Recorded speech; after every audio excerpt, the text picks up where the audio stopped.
I'm going to call this meeting to order. Oh dear. Okay, we're going to try it again. I'm going to call this meeting to order. This is the November 26th meeting of the Planning Commission. If we can have a roll call to establish a quorum, please. Commissioner Ronald. Here. Commissioner Whitcomb. Here. Commissioner Alabama. Here. Here. Her. Here. Commissioner. Here. Commissioner Walton. Correct. Okay, so if we can have, if you would all join me and stand, and we'll have a moment of silence followed by the Pledge of Allegiance. Vice Chair Woodson, would you like to lead the Pledge of Allegiance? Thank you.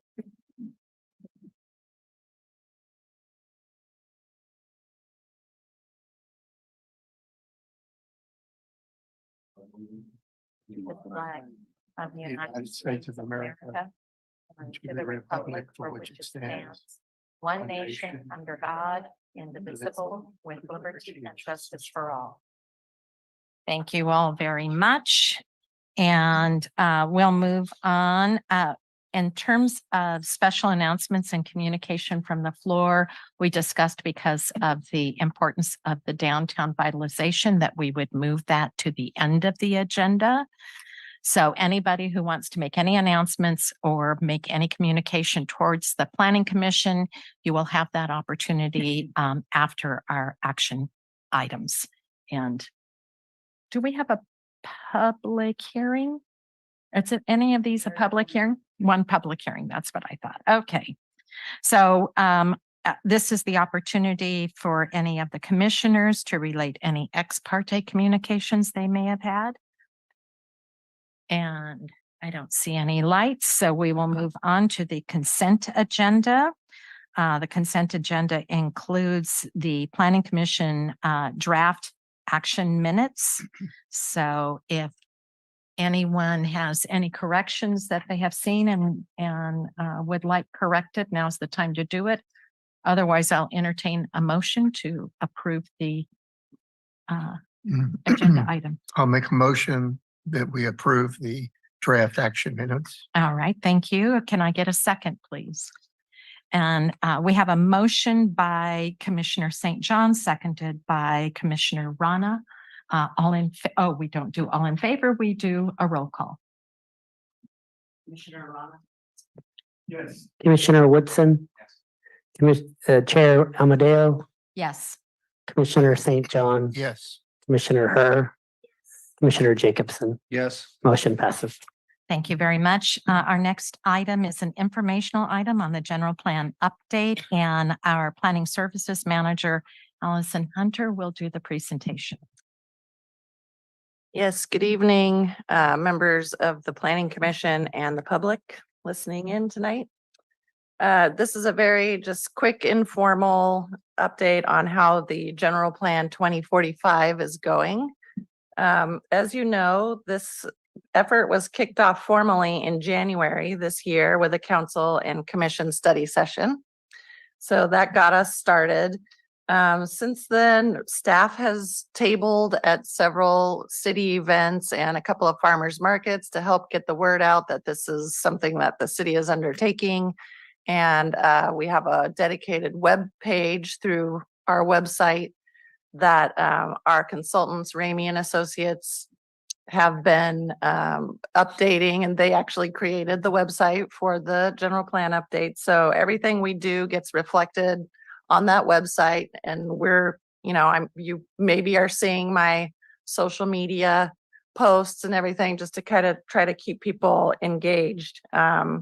So we've tabled at a bunch of events. We've also established a general plan advisory committee, which has met 4 times so far. And these are the membership were appointed by the city council.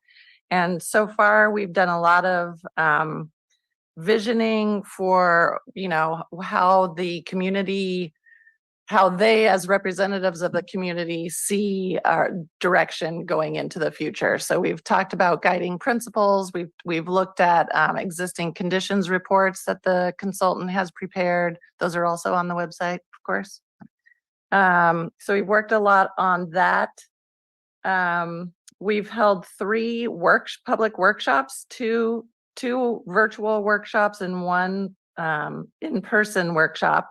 And we've had between 25 and 50 attendees at these workshops. So pretty good, decent numbers. Our last workshop was on environmental justice as just a introduction. What we're going to be diving into next, and with the General Plan Advisory Committee, and then what the Planning Commission is going to be helping with next is at your November 9th meeting, we'll be bringing forth the draft vision and guiding principles that the GPAC has worked on. And why that's important is because that's going to segue directly into starting to look at potential land use mapping, changes to our existing land use, and all the array of policies that will go along with that. So that's coming soon.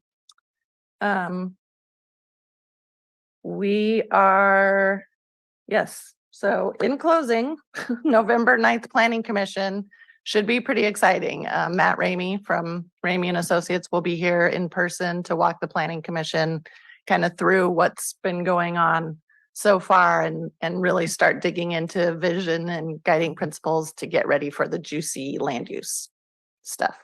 And since Rincon is in the room, they are actually the EIR preparers for the general plan update also. So, and that concludes my brief report. Okay, commissioners, do you have any questions of Allison on her report?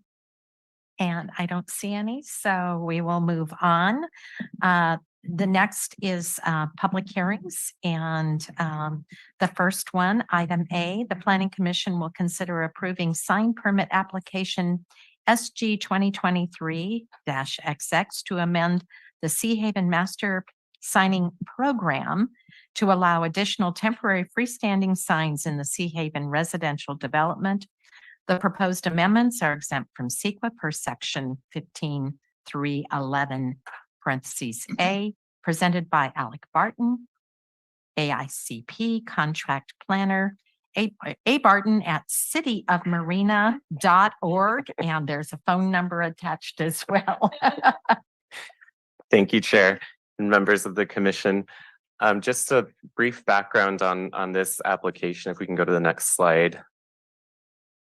Just over 3 years ago, the Planning Commission adopted a resolution approving a master signing program for this site. That resolution permitted 1 backlit and 13 externally illuminated monument signs.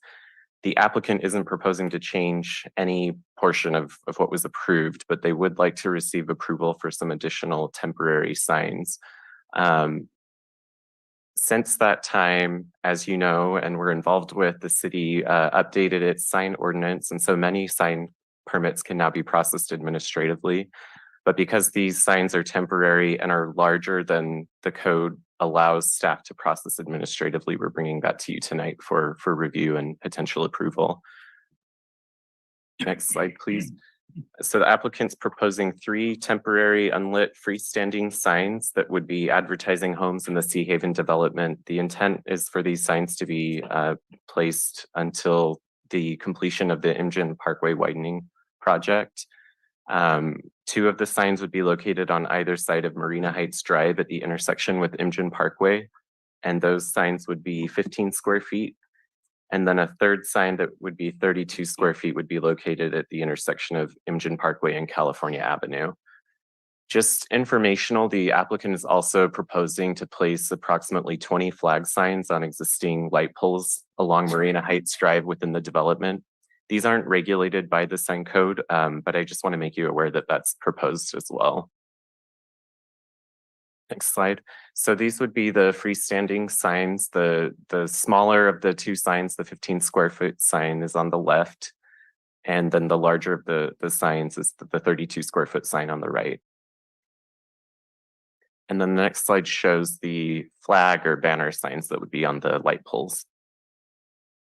This is exempt from CEQA under the categorical exemption pertaining to on-premise signs.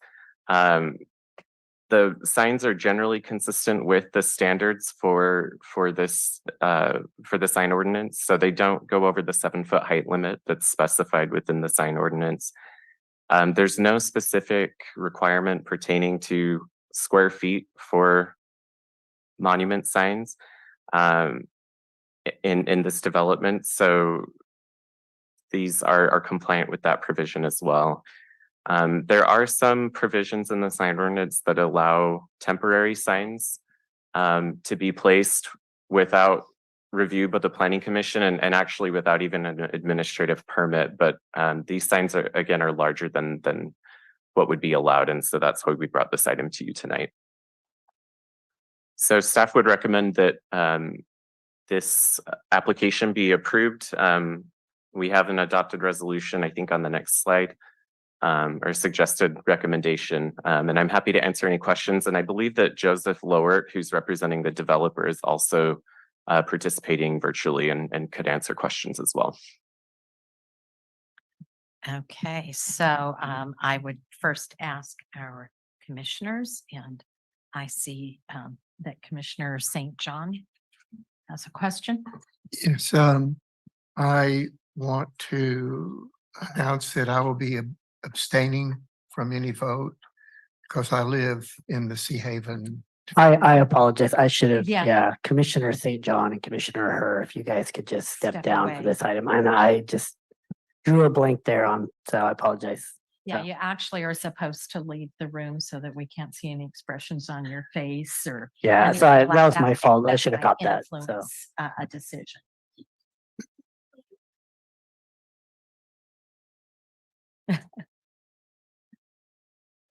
I know, sorry, I forgot. Forgot.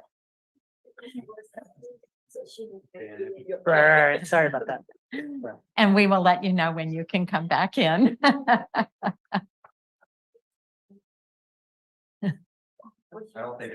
It's not going to take that long, unless, of course, you're afraid you're going to get very cold waiting outside.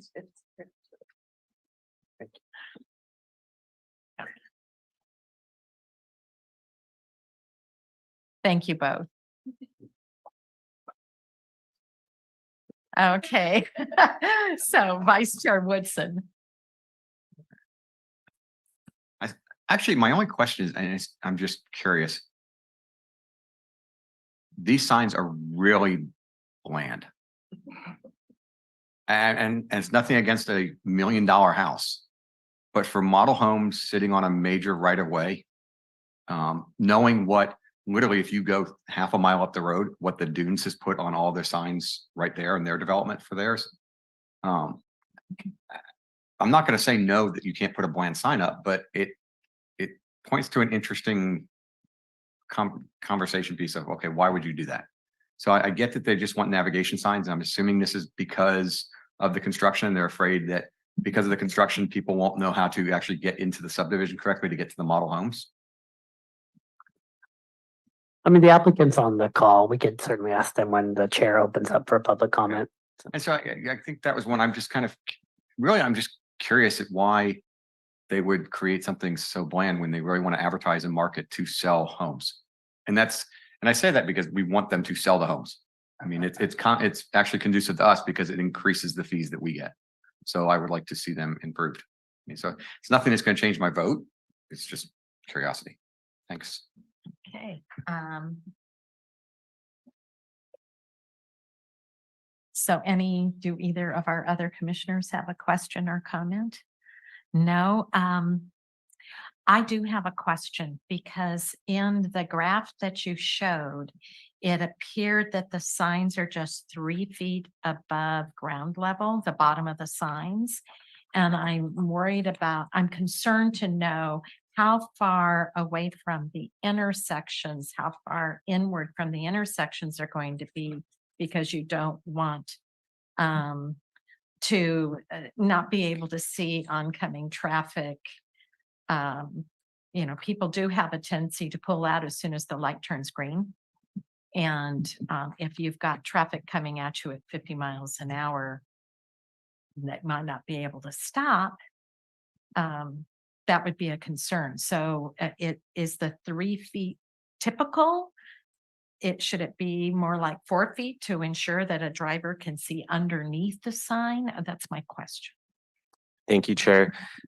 The sign code is restrictive when it comes to height. So there is a 7-foot height limitation on monument signs, and the applicant submitted a sign that's compliant with that requirement. If there were interest in increasing the height of the sign, that would need to be They need a adopted by variance. resolution or. Okay. Sorry. They are outside the visibility triangle, so Okay, they are that set was the back 20 question. Thank feet from the oncoming That was corner the question. specifically for that visibility. Visibility. Thank you. That was the question. Okay, I don't see any other questions, so I would, first, I would open this up and perhaps, it's Mr. Loward? Is that who the? Yes. Perhaps he would like to answer the question posed by Vice Chair Woodson. And then we'll open it up to the rest of the public. Can you hear me? Yes, thank you. Yes, I think you hit it spot on that it really is supposed to be intended to be a directional sign to get people to kind of turn ahead of all of the construction area. We can definitely go back and look at the creative concepts behind it, but I think it's the left side of it is probably going to remain the same just because the speed on IMGen it's pretty quick there. So we want to make sure that we're catching people's eyes with a significant portion of that sign so they get the idea of it to turn left there. But as far Okay, as the other side, yeah, we can take another look at creative if that's important to you. I'm seeing Vice Chair Woodson shake his head no. Okay, so we're going to open this up then for the public. So if any member of the public has any questions or comments about these signs, now's their opportunity to raise their hand and be recognized. Oh, Madam Chair, I don't see anybody has raised their hand okay, online. and this says recording paused. Is that, Just on my computer. okay, great. Fred Thank from you. AMP is recording. Okay, great. Thank you. Anyone sitting in the room that would like to ask any questions or make comment? And seeing none, and if it's okay, can I let you know that the one gentleman sitting in the room is here because he's interested in planning, and he is a student at Marina High School. Welcome. So I just wanted to welcome him. Okay, so I will close the public hearing and I would ask for a motion. Would Go ahead. I would make a motion that we move to adopt resolution 2023 hyphen the correct number, Exhibit A, approving sign permit application SG 2023 hyphen XX, which is I think the same thing, Right. to amend the Sea Haven Master Signing Program to allow additional freestanding signs in the Sea Haven residential development. This motion is based on the findings presented and CEQA exemption in section 15311A. And can I have a second? I'll second. Okay, so we have a motion by Vice Chair Woodson and a second by Commissioner Jacobson. I'm sorry, all of a sudden just blank. And so can we have a roll call vote, please? Commissioner Rana, Yes. Commissioner Woodson, Yes. Chair Amadeo, Yes, Commissioner Jacobson. Yes. Motion passes. and I do apologize, Commissioner Jacobson. It happens to me too many times. Yeah. Okay, so we will move on Thank you to all. the next item. Thank you. Just because RenCon's here and they do a lot of SQL work, it had me thinking that, we should probably do a training with the commission. you know, those CEQA findings we put up, just to let the commission know, when you guys make those resolutions, it's not insignificant. There was a city that was not publishing their CEQA determinations on the agendas. They got sued Oh, and a yeah. judge said, you, whatever city, were not being transparent with your public hearings. So every city now, when you have an agenda, we try to put the CEQA exemption, even if it's something completely unrelated to the environment because of that court case. So, and I just, if I can work with the chair, we could, all of those are specific sections in the government code And that I we think that cite. we've So, yeah. been doing, when we've been doing our motions and reading the items, we have always mentioned the CEQA and the appropriate numbers with letters behind, Right. because they are important. And, you know, just reminding the commission that we don't want to leave those out is very Right. important. So I can work with the chair. We can get that on an agenda, just a That would very be great. basic CEQA training. I just have to remember. So. That would be wonderful. Thank you. Before we get started, we do have Rincon here if you guys want to introduce yourselves. So, Is this on? yes.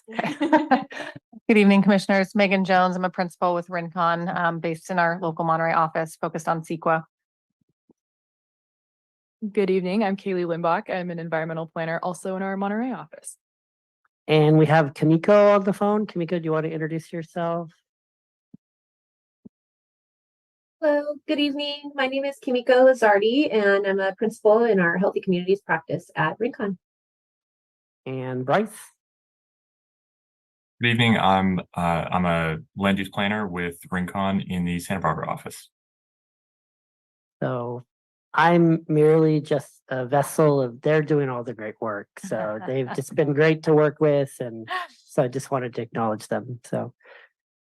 So tonight we're going to go over the downtown project history, some of the goals of the plan, some of the, yeah.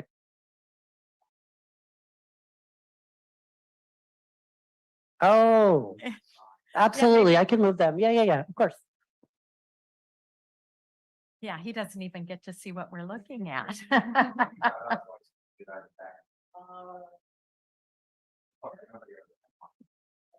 And we have. Yeah.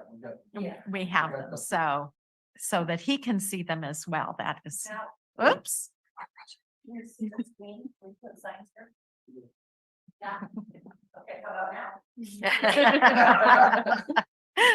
Can you see? Yeah. We're really going to cater to you tonight.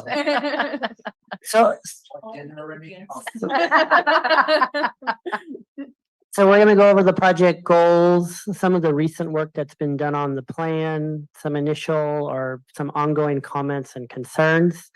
And then this item has been legally noticed as a notice of preparation CEQA meeting, so we'll touch on that as well. So before we get into like the meat and potatoes of the plan, one of the things when I was trying to prepare for the presentation is right now this really operates as a highway commercial zone. Somebody's driving to the aquarium, they need gas, they need food, they pull off on the side of the road, they get that stuff, they go through a drive-through, and then they get on the road. That's not really a core downtown. And so a lot of the comments you're going to hear, some of the concerns is how does the city honor the existing businesses while making that transition to a downtown? How do we support small businesses while trying to also not have barriers to creating this downtown feel? So that's basically the gist of what is this plan trying to do, is trying to convert it from that highway commercial zone to the downtown. And I just wanted to acknowledge that I'm really standing on the shoulders of a lot of community members, the chair Amadeo, Grace Silva Santilla, a lot of people who've put a lot of time and effort into this. And I'm hopefully here just to help close it out. But I just wanted to acknowledge that if you read through the plan, there's just been a tremendous amount of work. So if you read, and I won't read through all of this slide, but even going back to 1978 in the first general plan for the city, it encouraged the downtown. In the 80s, there was a redevelopment agency formed with the focus of a downtown. There was a retail leakage study done. There was a vision and guidelines adopted and a traffic study in 2006 that recommended that it get reduced down to 2 lanes, which is something we'll talk about. And then Alec just left, but prior to me coming here, he was instrumental in working with my predecessor. There were actually 15 ad hoc meetings, 6 planning commission hearings, 2 DRC and 2 city council meetings. And so in recent times, we've been working on the affordable housing overlay within the downtown. And so just suffice to say, there's just been a tremendous amount of focus on the community for this effort. So there are several goals listed in the plan. It's in section 3.1 of the plan, and I'm just going to hit on some that I thought were the most relevant. Mobility, to improve the pedestrian and vehicular circulation. Housing affordability, to have a high quality housing options for people to live in the downtown. Cultural diversity, a downtown where people of all incomes, races, and cultures feel like they belong. And community identity, a place that provides opportunities for an attractive built environment. So in table 4-1 of the plan, this is potentially at full build out, and I have a blow up of this, which I'm going to be bringing to several community groups. If Marina adopts this plan, there is the potential to get about 1.3 million square feet of additional commercial space and potentially up to 3,000 new housing units. And I highlight this because when Alice and I have been going to booths and charrettes and other stuff, a real key finding of the general plan is people in central Marina kind of feel like they've been left behind by the dunes, Marina Station, and Sea Haven. So my pitch to the commission, the community, and the council is if the commission and council can get behind the plan and it can get adopted soon, there can be more investment in the downtown.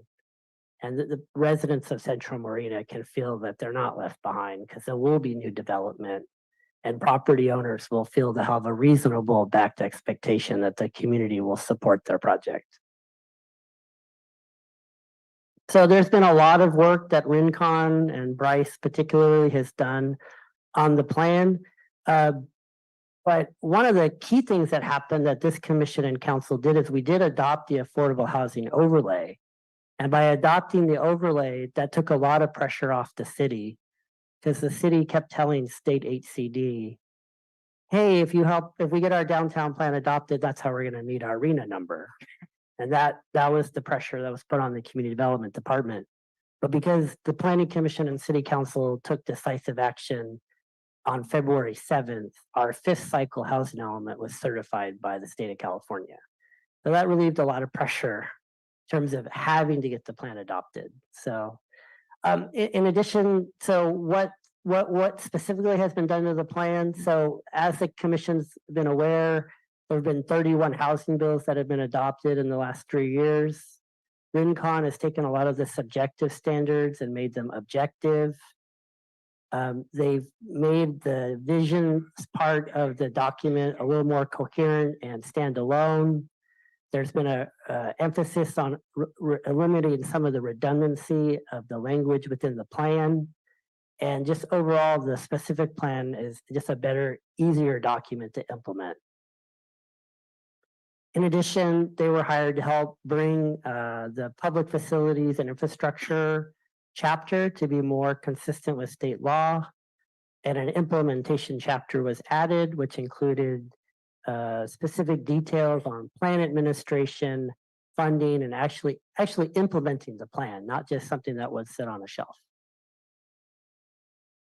The development code has been streamlined into Appendix A, and the Appendix B has the design guidelines with a particular emphasis on the cultural design and landscaping. Additionally, the development code further clarifies the standards to give developers and city staff clarity about what should be approved. So that is kind of, there's a lot more to it, but that's the meat of kind of what Rincon has been working on. In addition, on a parallel track, in December, the city council will be deliberating this. But in order to transition it from that highway commercial zone to that more downtown, there is a recommendation from the public works staff to make a road diet on Del Monte, to have 2 lanes. And once again, this actually went back to the 1986 recommendation that we just spoke about. So by adopting the plan, by having a road diet, by making the medians more beautiful, by having more accessible sidewalks that are walkable, the Marina residents will actually get a downtown. So I'm going to go through some of the comments and concerns that I've heard the last 2 years that have resurfaced. So there have been 2 actually, and then 1 recently came in today. There's this non-conforming issue. There's the drive-through issue, and then there's MST. They sent a letter which is on your dais. So I'm gonna just walk the commission through each of these. So as of the adoption of the plan, the uses that are in the plan, if they're not consistent with the plan, will become legal non-conforming. And once again, this is a central issue for the commission and council to deliberate on. So it's that tension between how do we support the local businesses here without not putting barriers to implementing the plan. And so there is some concern from some of the business owners. If the commission and council want to, the language within the plan can become more expansive to allow non-conforming uses to be more able to expand. So that'll be a question that I will ask the commission and the council in a couple weeks. Another core issue was previous council directions before I started were to limit drive-throughs. In the current draft plan, drive-throughs would only be allowed in the transitional zone, which you can see on the map and also in your packet. Yep. A participant. Oh, sure. No problem. No problem. And the specific comment actually came from the property owner who owns the Chase Bank. It's in the core district. So that will be another issue that the commission and council will have to deliberate on is, does the commission want to, and the council, further the plan of prohibiting the drive-throughs or potentially allowing it in the core with a conditional use permit? There was some comments I've received about parking.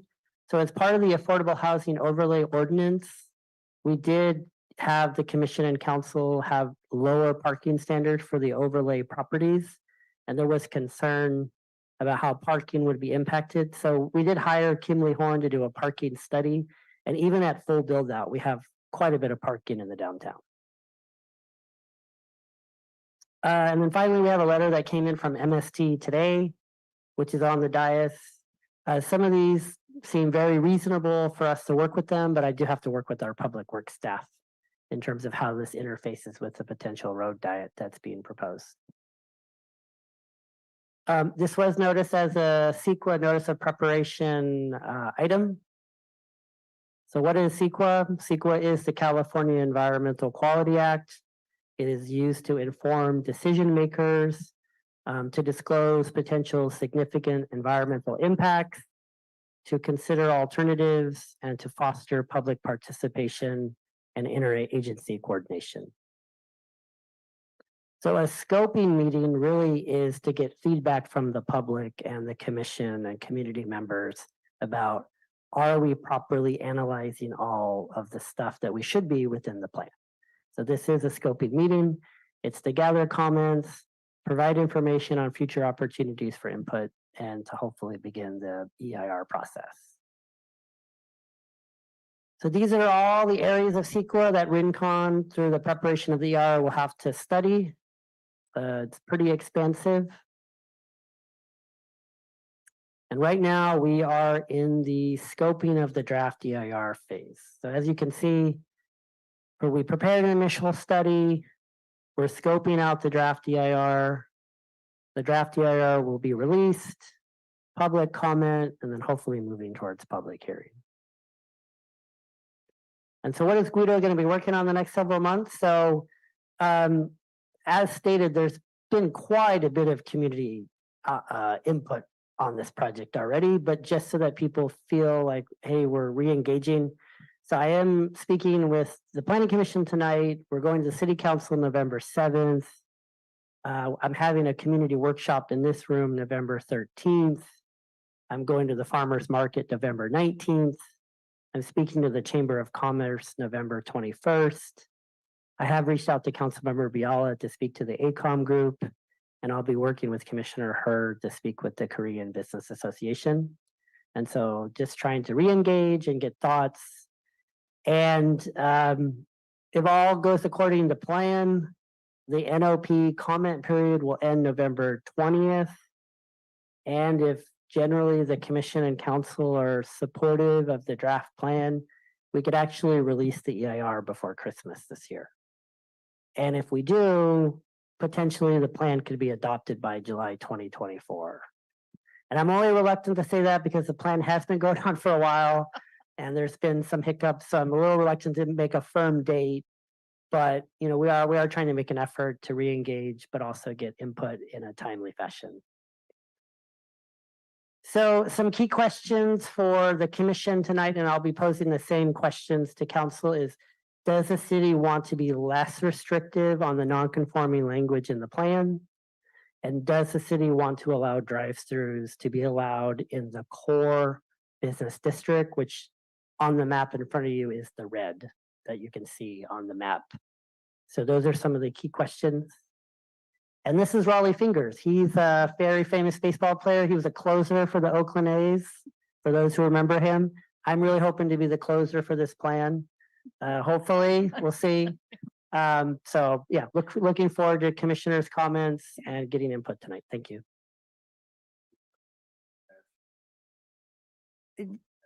Yes, yes, that's true. That's true. Thank you. Thank you. So, yes, yes. So, thank you. So maybe we want a no hitter, right? Yes. Okay. All right, so commissioners. Number one, we should probably put those questions back up sure. so that commissioners know how to direct their comments and concerns. So those key questions, does the city want to be less restrictive on the non-conforming language in the plan? And maybe we should start there. Sure. All right, let's start there. And commissioners, how do you feel about this? And do you have questions about where it fits into the plan? And we're going to start with Commissioner Jacobson. You know, as I was going through the plan, I did notice this section and actually brought, you know, made me think about it a little bit more. So just to recap, there's a 20% limit. Yes. And then there's a 50%. Yeah, and I'll pull up the language because it's a little bit confusing. So.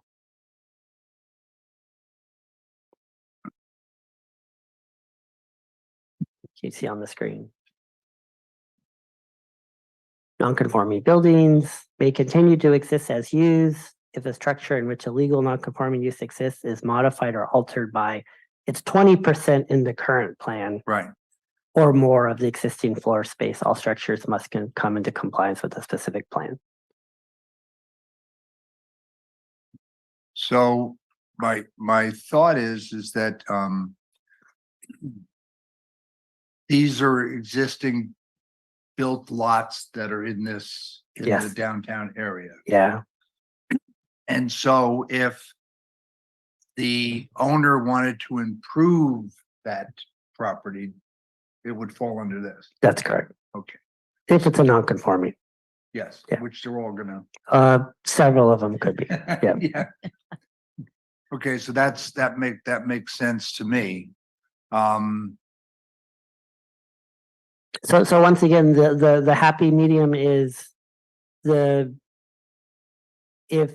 we take the current what's in the plan and we're very restrictive, then the small businesses in the downtown if there's a fire or something, they'd have to come back before the body. If they do more than a 20% change, that adds some risk to their business model, but it's less barriers to getting the downtown plan actually implemented quicker.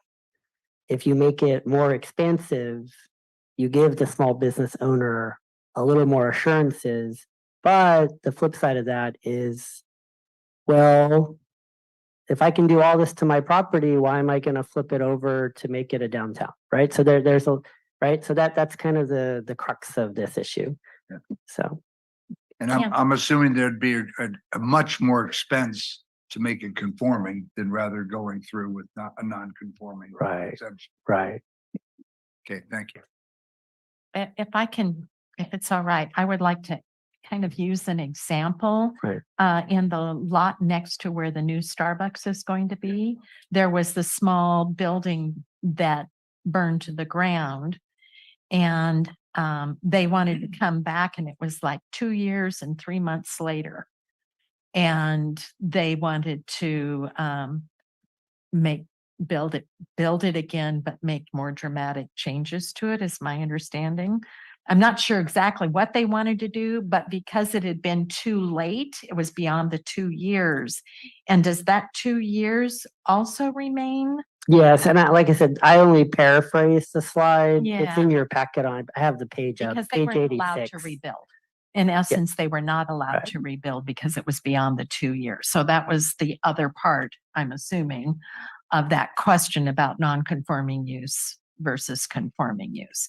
So the question, then we're going to move on to Commissioner Woodson, because I'm sure he's got questions and comments as well. More comment. Well, we go with less restrictive. So I keep coming back to in my head, I'm going back to our Burger King. Your mic. I think you're being prompted to speak into the mic. Thought I had it on. So. So I go back to our corner lot that is having its grand opening this weekend.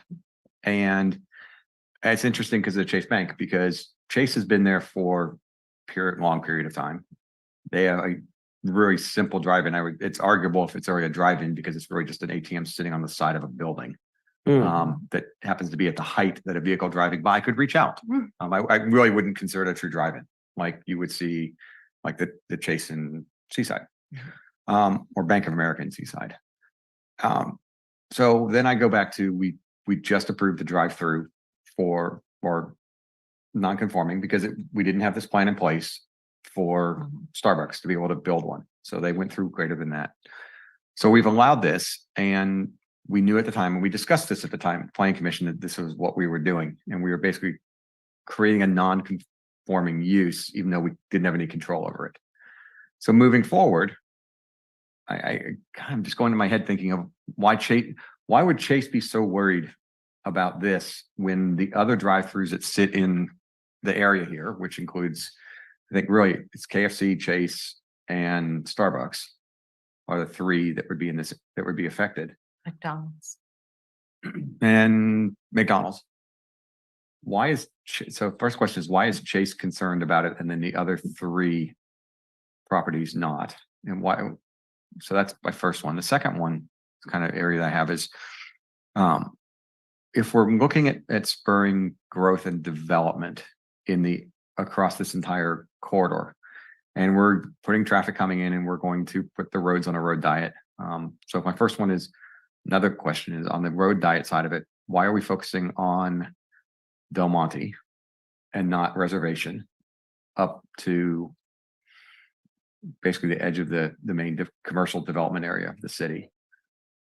So that's question number 2. And then number 3 is from a conforming use, and this is more just an experience of what maybe Rincon has seen in other places where you've worked on this before, maybe on the post-development side, is if we reduce the standards, it opens up more creativity, opens up more opportunities for a property owner to say, I want to make a change and I want to move to more maybe a mixed use development. So if we take your example right there, that area was all houses, residential areas. It burned down. is probably not the 2-year issue. It's probably the square footage issue because the requirement was the square footage has to stay the same. And they just didn't want to have a little small 1-bedroom, 600 square foot property. They wanted to build something more substantial. And that was probably, I'm guessing that was probably what the problem was. So if we reduce the standards, we could increase creativity and we could increase opportunity to spend money in a high area of high interest rates because interest rates aren't going to come down probably in the next few years. So the question that goes with that though is, can we use the objective standards to then control what that development looks like? So we're allowing them to be creative and to create new solutions that may exceed the 20%. So that opens up possibilities, but then we ratchet down how they present the possibilities by putting the objective standards on the community. So those are my 3 questions that I have right now. In terms of Del Monte, I'd have to get with Public Works as to why that was chosen. Chase, they were the ones who've been involved with this even before I started with the city. And in terms of objective standards, however the commission and council weigh in, Rincon did add a lot of objective standards into the plan. So we would have more ability to regulate what gets built back. So Guido, this is Kamiko, if I may. Sure. I want to, try to clarify just a few things. So in terms of a destroyed structure, the way that the non-conforming portion of the specific plan is currently written, it's actually consistent with the city's citywide standard for non-conforming buildings. So I just want to point that out. So that 24-month piece is consistent with how the current standard is written for destroyed structures. The 20%, I think, that was really kind of trying to strike a balance between understanding that, for the downtown, you do have a lot of existing structures that would have these new standards, new objective standards that they would have to meet. A lot of codes in some of your neighboring cities, their non-conforming ordinances are as low as like 10%. So like City of Monterey, for example, has a 10% threshold, and some just don't allow it at all if it's non-conforming. So there's really a range that you can apply, and I think it's a bit of a balancing act, based on kind of what Guido was suggesting. You have a lot of small business owners and existing structures, but at the same time, you definitely want to work towards that beautification or redevelopment within downtown. So I think it's striking a balance. Thank you, Kamiko. Anybody else have any questions or comments based on the non-conforming use part of this? Okay, then I will speak up. I'm very concerned about being less restrictive with non-conforming use, because to me, if we want to create a downtown and we are less restrictive with non-conforming use, we actually inhibit our ability to develop the downtown as we are hoping to see happen over the next 20 years or so. And I say or so because things usually take longer than you anticipate. So I'm very concerned about that.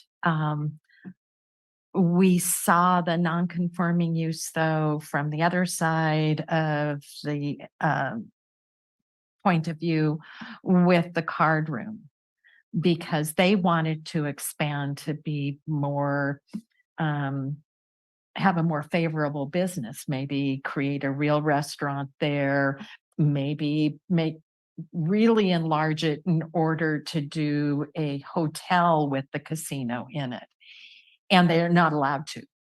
And so then you have to think, so they're a non-conforming use now. If you limit their ability to grow into a larger, more profit to the city, more income to the city, is that really the way you want to go? So I can see you have this balancing act that you have to do.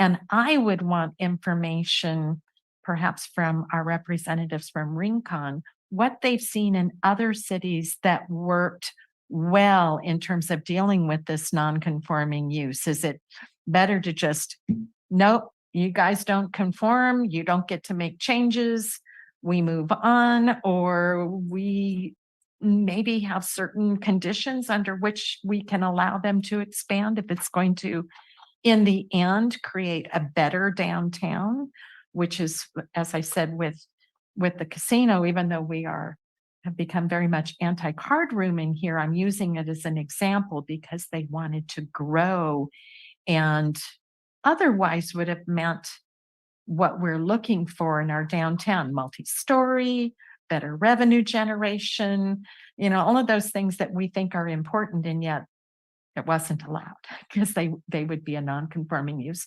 because, gee, we don't allow card rooms anymore, no new card rooms, and they would have been considered new because of that 20% restriction. So I would really like to hear what you've seen happen in other cities. And can I Go, take it? I mean, just absolutely. kind of Add on. follow up what Chair Amadeo has mentioned.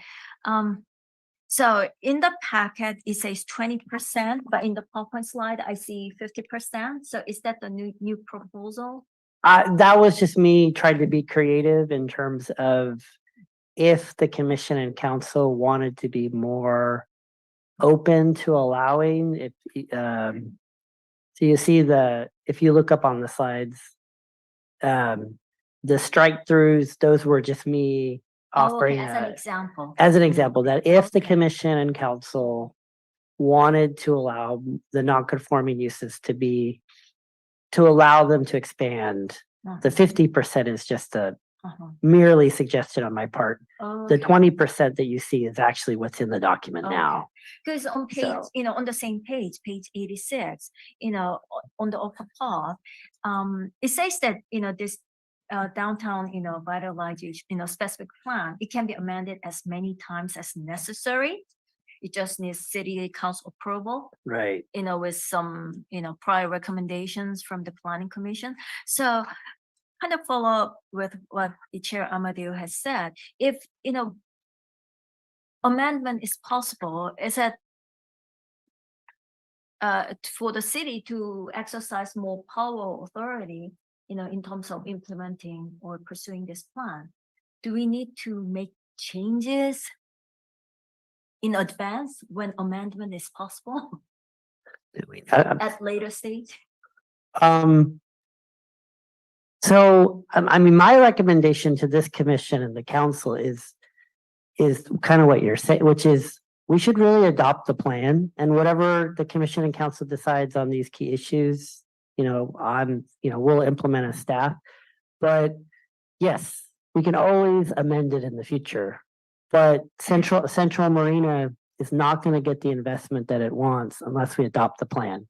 Because a property owner wants to have some assurances that if they have a business, if the donut shop at the corner is making revenue and I'm the property owner, I'm not going to flip the property to another use unless I have pretty good expectation that the city is going to support me at 35, 50 or 70 dwelling units an acre for the housing or more commercial development, right? That's the reality of development is, you're not going to kill the cash cow unless the city is going to support the plan.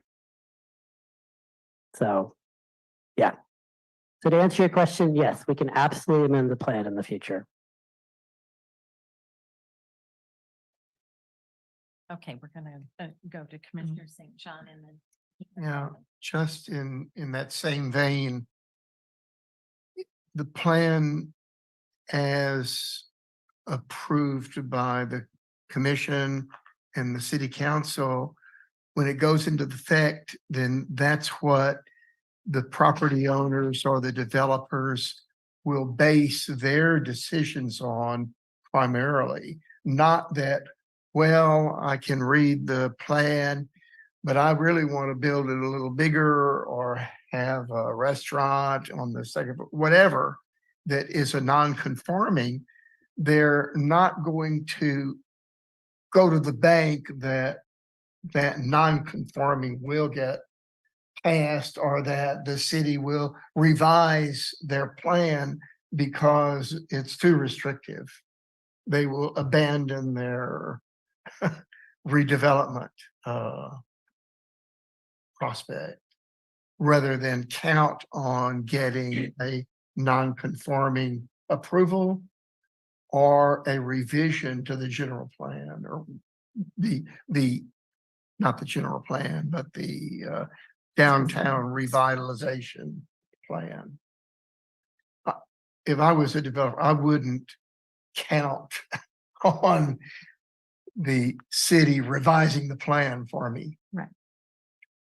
I would count on the city enforcing the plan and saying, you don't conform, and that your chances of getting a non-conforming exemption might be 50-50 at best. Anyway, I think we ought to decide what's best for the city now, then wait until we figure out that, 20% growth after a fire or whatever is too restrictive. So I think we ought to, continue the debate on what is best for the city at this point in time. Thank you. Commissioner Rauner? I also agree that we need to have a liberal or a lower threshold for non-conformance use, 20% or even less. With anything which favors the property owners or the developers more leverage to innovate and say implement the projects at the earliest is a better option. Thank you. Vice Chair Woodson? I'm gonna come back to the engineering side of it. It's not necessarily, it affects the conforming use, because I just want to have a definition. So if from a phasing perspective, we approve this plan, Public Works makes a recommendation for Del Monte, and doesn't matter where the length is, but they make a decision to reduce Del Monte to 1 lane. So there are 2 options that come across. They can either expand the median and make it wider, or they can expand the edges along the property lines and make them wider, which opens up the boundary, which for Del Monte then opens up the issue of something we don't have, which is addressing sidewalks, which by the way is also an MST's concern issue also. But we don't have, we do have a kind of the sidewalk issue in some places along there.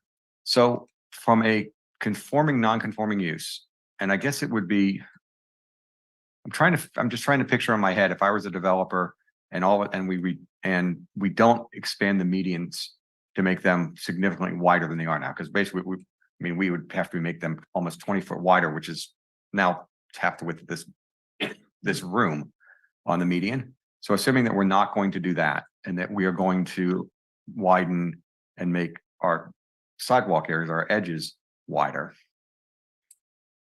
how does that work with the developers of the current properties that are there? And because they would have to, for example, they would have to change their entryways and their ingress and egress from their businesses. And if if that's construction and they tie that to something else, does that count towards that 20%? Because we're literally changing the geometry of the road and we're forcing kind of a change in how they access the property. Now, the other option is that that property belongs to the city. So is that city then responsible for whatever that kind of wide shoulder area becomes and covering that? It goes, and the reason I raise this is I'm thinking about if once this is all built out, and so assuming that we have developers who want to come in and build in this area on Del Monte, and we'll just look on the current side of development of Del Monte. If we make the distance out to the road, if we give more space there, it changes the dynamic of how all those properties look and how they present their facade and their area. And how do we address all that within the development? Because we're eliminating a lane of the road.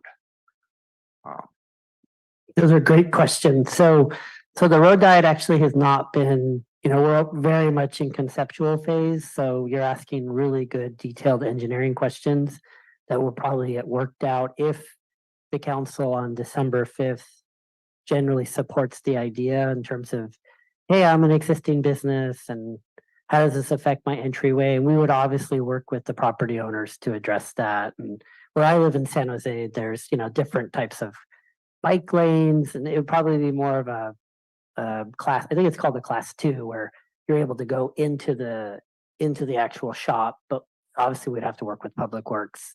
Those are really good questions that we might have to kind of ping for a later discussion. It would not affect the 20%, 50% though. That's more for the actual building. So, and the second part of it is more just, again, I'm thinking about this now, and I'm putting myself in the kind of without having Shay sitting here, but thinking about Promenade right now.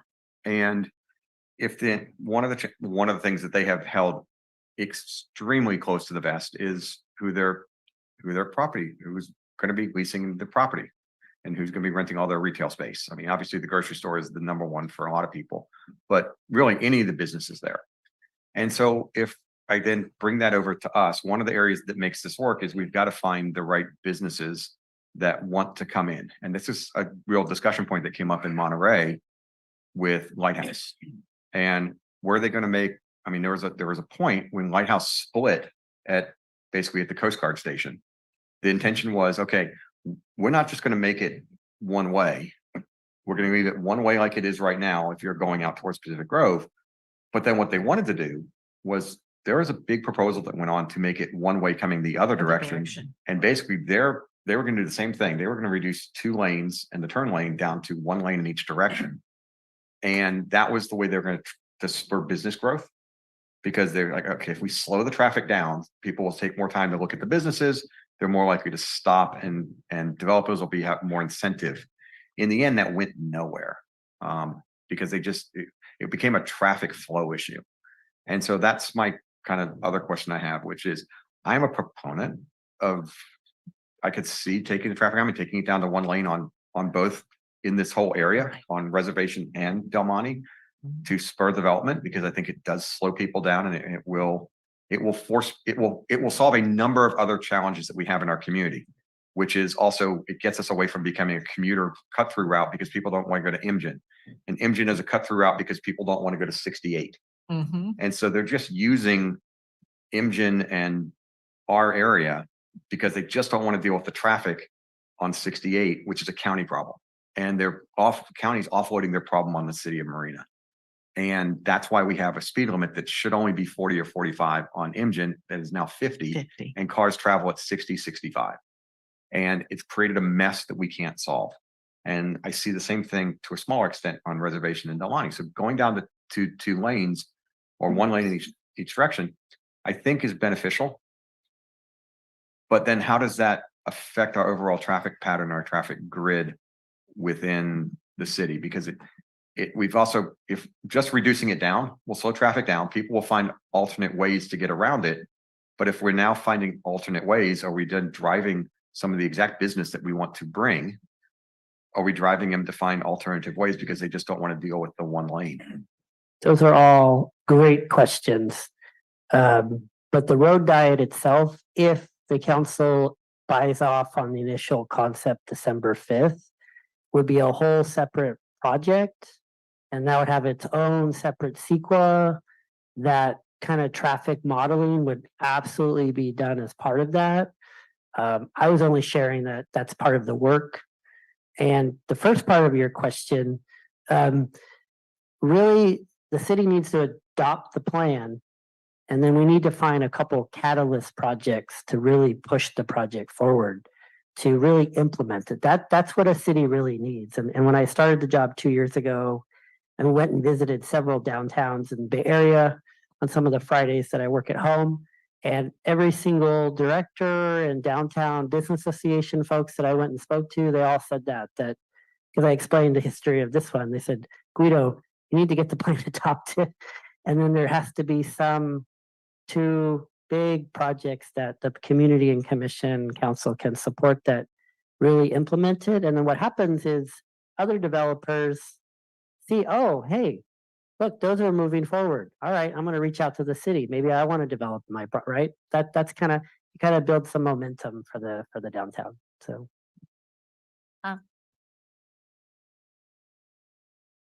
when I think about downtown development, I look at examples of cities that are much like us. They call themselves a downtown, but really they're a highway to someplace else. And they're trying to create a downtown on a highway. Reservation Road was the primary access prior to Fort Ord closing to get from Salinas to Monterey. And the businesses that grew up along there were businesses that served the commuter. And then there are a few other businesses that developed that served the local residents. And I would use where the grocery outlet is one of those places that was developed specifically to support local residents. Most of it was not. That's why you have a lot of drive-throughs, because it was for that commuter business. What I see for downtown vitalization, not revitalization, we never had a downtown before, we want one, is that when we look for that project, that initial project or two, the developer that comes in, they care about their bottom line, their ROI. What's going to create the best return on their investment? And that's where I do believe that it's very important to be looking at that Reservation Road, Del Monte. They don't want you driving past. They want you to look at Marina as the destination, the place you want to be. That's why at the dunes, the promenade is so important, because it's about the place you want to be. It's also important that we look at, it's not just the businesses that are going to grow up along there, but it's also important to look at who are going to move into those residential units. We're talking 2,900 residential units possible in our downtown. What I'm seeing through other cities is that those that are attracted to a downtown are those who want to be able to walk to the various activities that make a downtown vibrant. So that's oftentimes young people, young professionals. It is couples that are just starting out. It's their opportunity to buy and still live in that youthful lifestyle. But it is also seniors who say, okay, I can live on the second or third or fourth floor, has to have an elevator, essential to a senior. I live in a 2-story house. For me, my senior years are rapidly 71. They are more than approaching, they are there, and stairs become an obstacle. Living in a place where I don't have to worry about maintenance, everything is walkable, and there's an elevator to get to my very comfortable place to live with all those wonderful sound barriers so I don't hear the people above me or below me. That's where that construction is really important, to feel higher end, even if you're in an apartment.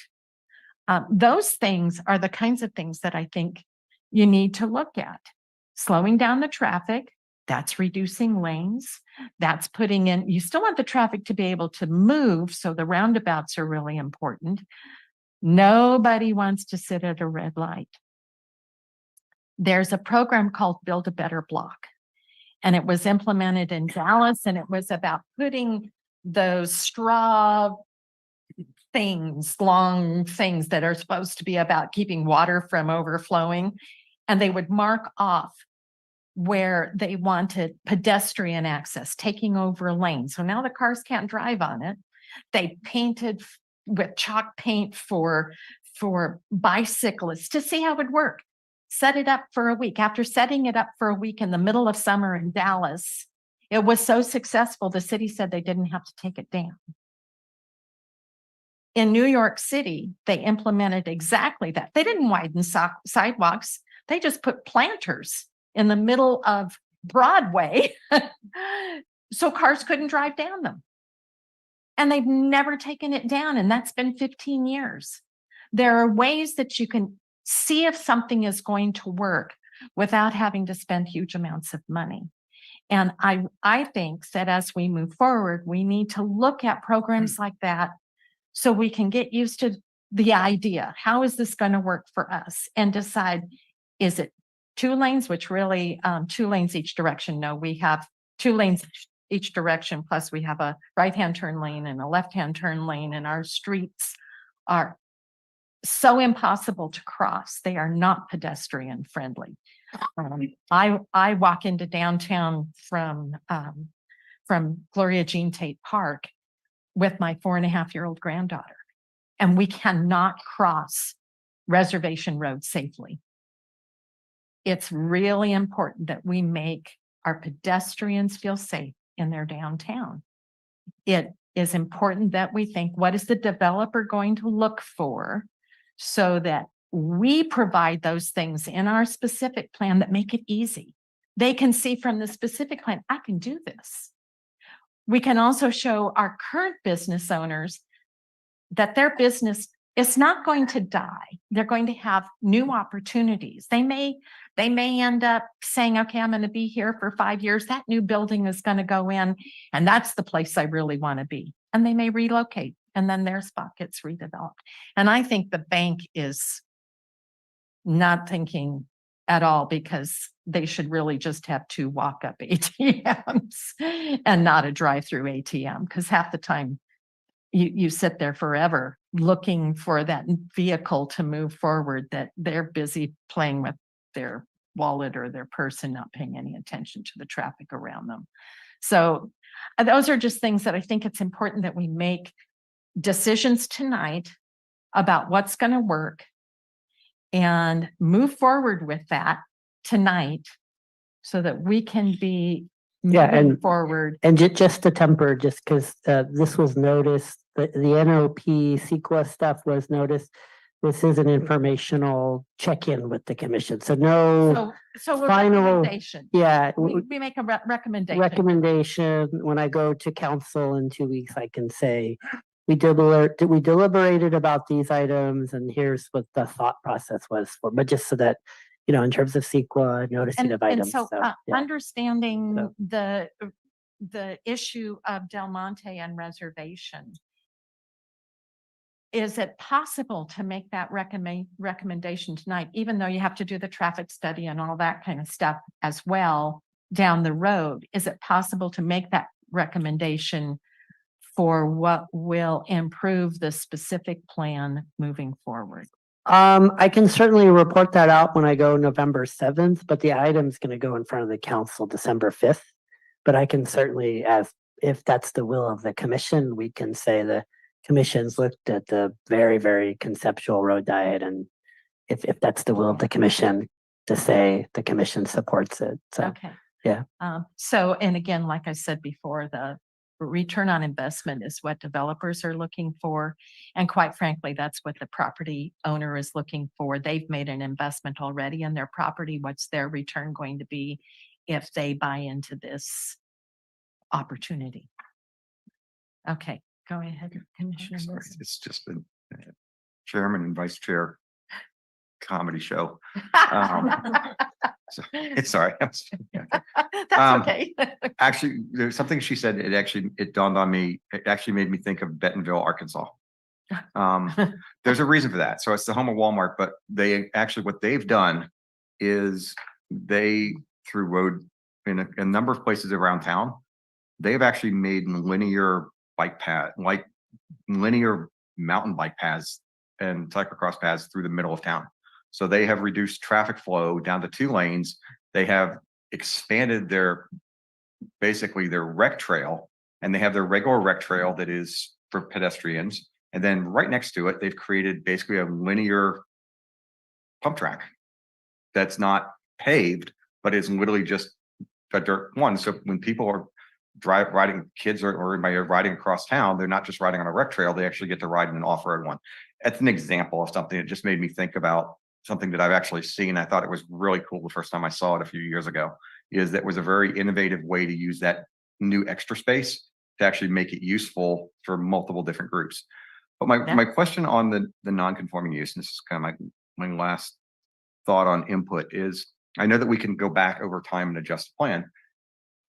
And it's very to Rincon, when you've looked at plans or Guido, from your experience of things you've seen, started with almost an incentive program that says, hey, if you want to be here for the first year or for the first X amount of dollars worth of growth that is brought into the community, or X number of homes that are built in the community, we create an incentive program that basically allows for a tiered non-conforming use. So it's like, if you're one of the starters of the process and you are jumping in here and you're supporting the city, we're going to give you a bonus reward. So we're going to give you 20% non-conforming capability. But then after a period of time, after that first time is used up, then everybody just drops to a base of 10%. And yes, we could always just meet and start at 20 and then come back a year later or whenever development and reduce it to 10.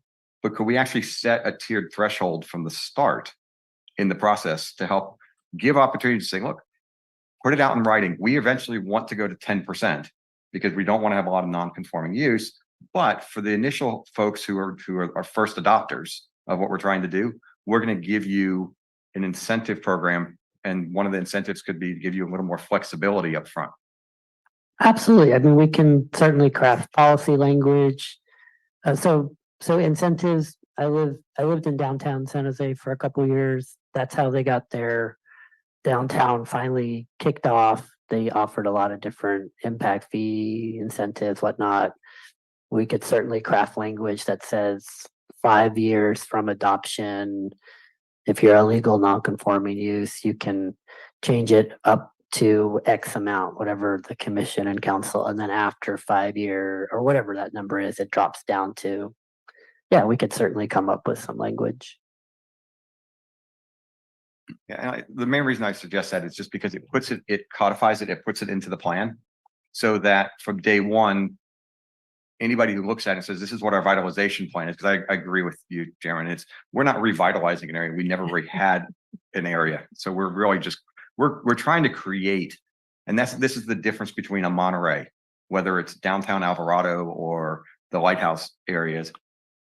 They were revitalizing areas that were built up and developed, and they've recreated themselves. So downtown Salinas is the same way. We're actually creating something from scratch. And so I think it's a harder thing to do because there just isn't a market. We have to create the market out of nothing. And the promenade had a whole set of development that they put in. And the promenade, they were able to build all the homes. Then we built a couple of hotels. Then we expanded out the dunes proper. And so we laid all these foundational blocks, and then they put the promenade in. The promenade is going to sell out. It's going to be mixed use. And it's going to do really well. Well, what are the foundational blocks that we can lay here to accomplish the same thing? And similar in San Jose, they encouraged the huge condo towers. So then people in downtown San Jose were like, well, I want to go eat somewhere. I want to go exercise somewhere. And then that kind of steamrolled into, San Jose downtown looks pretty good now, right? But it takes that initial, right, to get the people to come, right? So, yeah. I would concur with Commissioner Woods, the idea of having a graduated non-conforming use, starting it out at, I don't know, 30%, 40%, whatever the percentage that staff would say, this is going to have the greatest impact on those current property owners to expand. And then over a period of time, dropping that down till it gets down to 2% or something along those lines. So, in the plan, there's a definite direction to encourage people to combine properties, to make properties larger, so they can be developed easier for other uses. So if you lower that non-conforming, that's going to encourage people to just, let's improve what I have now and let's not do anything else. Yeah. Where if you make it more restrictive, it may actually encourage two property owners to combine their properties, which will be worth more as a larger property. They'll get money out of it, and they may have a whole different development there. Yeah, along those lines, we have a couple of properties, lots, empty lots that are along Del Monte behind established developed lots that there's no access to. There's no road, there's no driveway, there's no anything. Being able to combine with the property owner in front in order to develop that property in the back, even if it was a property that you're going to do a parking garage, because if you want people to come visit your downtown, you need a place for them to park where they can walk where they want to go. And so we may need a parking garage. Or the other thought is that those could end up being courtyards where you have development around the exterior of the lot with that access through that front lot that they've now combined forces in order to do it. And when you put in a courtyard in this area where we have strong winds coming off the ocean, you can block those winds with a building. And now you have places for outdoor dining, places where people can just enjoy being outside without being blown away by the wind. It's one of the things that people complain about here is, why do you want outdoor dining when it's so windy? Who's going to want to sit outside? But you can create those spaces by taking advantage of those empty lots and creating access so that those owners working together to create something really beautiful. And I don't know how you put that into a specific plan, how you encourage lot combinations for owners to work together. We in do have a order to- policy, and I can double check. Yeah, because Yeah, I can double check. Yeah, a lot. written somewhere. We do have Yeah, that in the lot. So I've written and implemented several. It's usually a standard.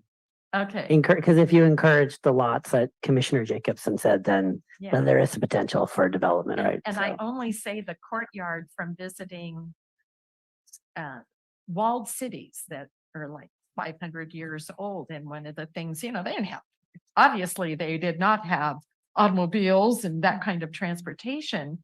And yet these cities accommodated thousands of people, thousands of residential units. And why? Because they built in these basically squares, a walled in city, and they had courtyards where people could congregate, where they could shop, where they could dine, and they lived up above. And it was a very effective way of developing a community. There's no reason why you can't do that in the downtown. Mhm.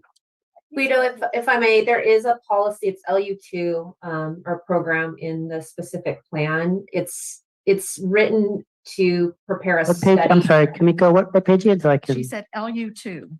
It's LE. LU2, it's on page 97 of the PDF. I think it's page 87 of the document.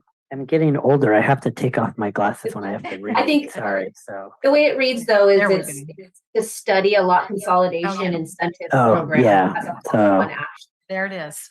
LU2, study the potential for lot consolidation program to incentivize lot consolidation that encourages redevelopment. Incentives may include reduced fees, administrative review, decreased parking ratio. Okay, yeah, so. I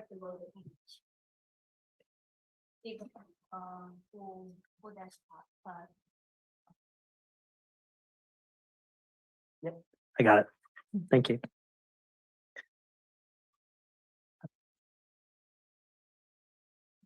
Are you hearing complaints from the public about multi-story buildings?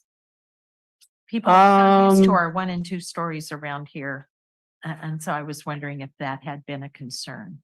Not yet. In previous jobs, it was always a big issue, but here, not so much here yet. And so. it's just planned in the core of the downtown and then as you move out into the transitional, it's not the 4 and 5 stories anymore. Yeah, I mean, I have the chart up there. It shows you the different density ranges, but Well, I yes, the wasn't talking 70 about isn't. density, it was more about the stories. Yeah, the stories, I can pull that up for the commission. 1 second.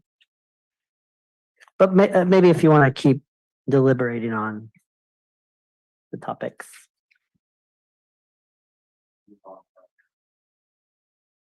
Yeah. Yeah. So, And what was the other one that you Yeah. were? So but before, because I want to be able to report out to the council. So it sounds like, and I don't want to put words in the commission's mouth. So it sounded like there was a range of opinions, but potentially some type of graduated non-conforming incentive to incentivize people to potentially redevelop their properties. Is that kind of the, okay. Madam Chair, we do have some members of the audience who are online. So just wanted to, but there actually was another question. Yeah, that you wanted to address. Yeah, so I understood Okay. from Bruce. the other community members that this was a hot button topic for previous councils. I will be bringing to this council if they still feel, but this would affect the Chase Bank and other drive-throughs. So the question is, does the city want to allow drive-throughs in the core downtown? And the core on the map that you see is in the red. And it's also, I'll show you on the screen. So it's, if you guys can see the dark red with the star, that's kind of the core of the core district. Right. So. Madam And that- Chairman. And once again, there's this inflection point. The more drive-throughs you have, I mean, my hometown is Fresno. I have to drive through Los Banos to get to Fresno. Most of the commercial area of Los Banos is a drive-through, pick up food, get back on the road, and for me, Right. go see my family in Fresno. If you allow that could potentially continue. If you restrict it and prohibit it, well, then are you unnecessarily burdening small business owners and mom and shop restaurants? So that's the compromise could be, which that's what I posed, is in the core, the council and commission can continue to say, no, we don't want this. Or you could say it would be through a conditional use permit, which it would be a public hearing, people would be notified, there would be transparency. But that's something for the commission and council to deliberate, so.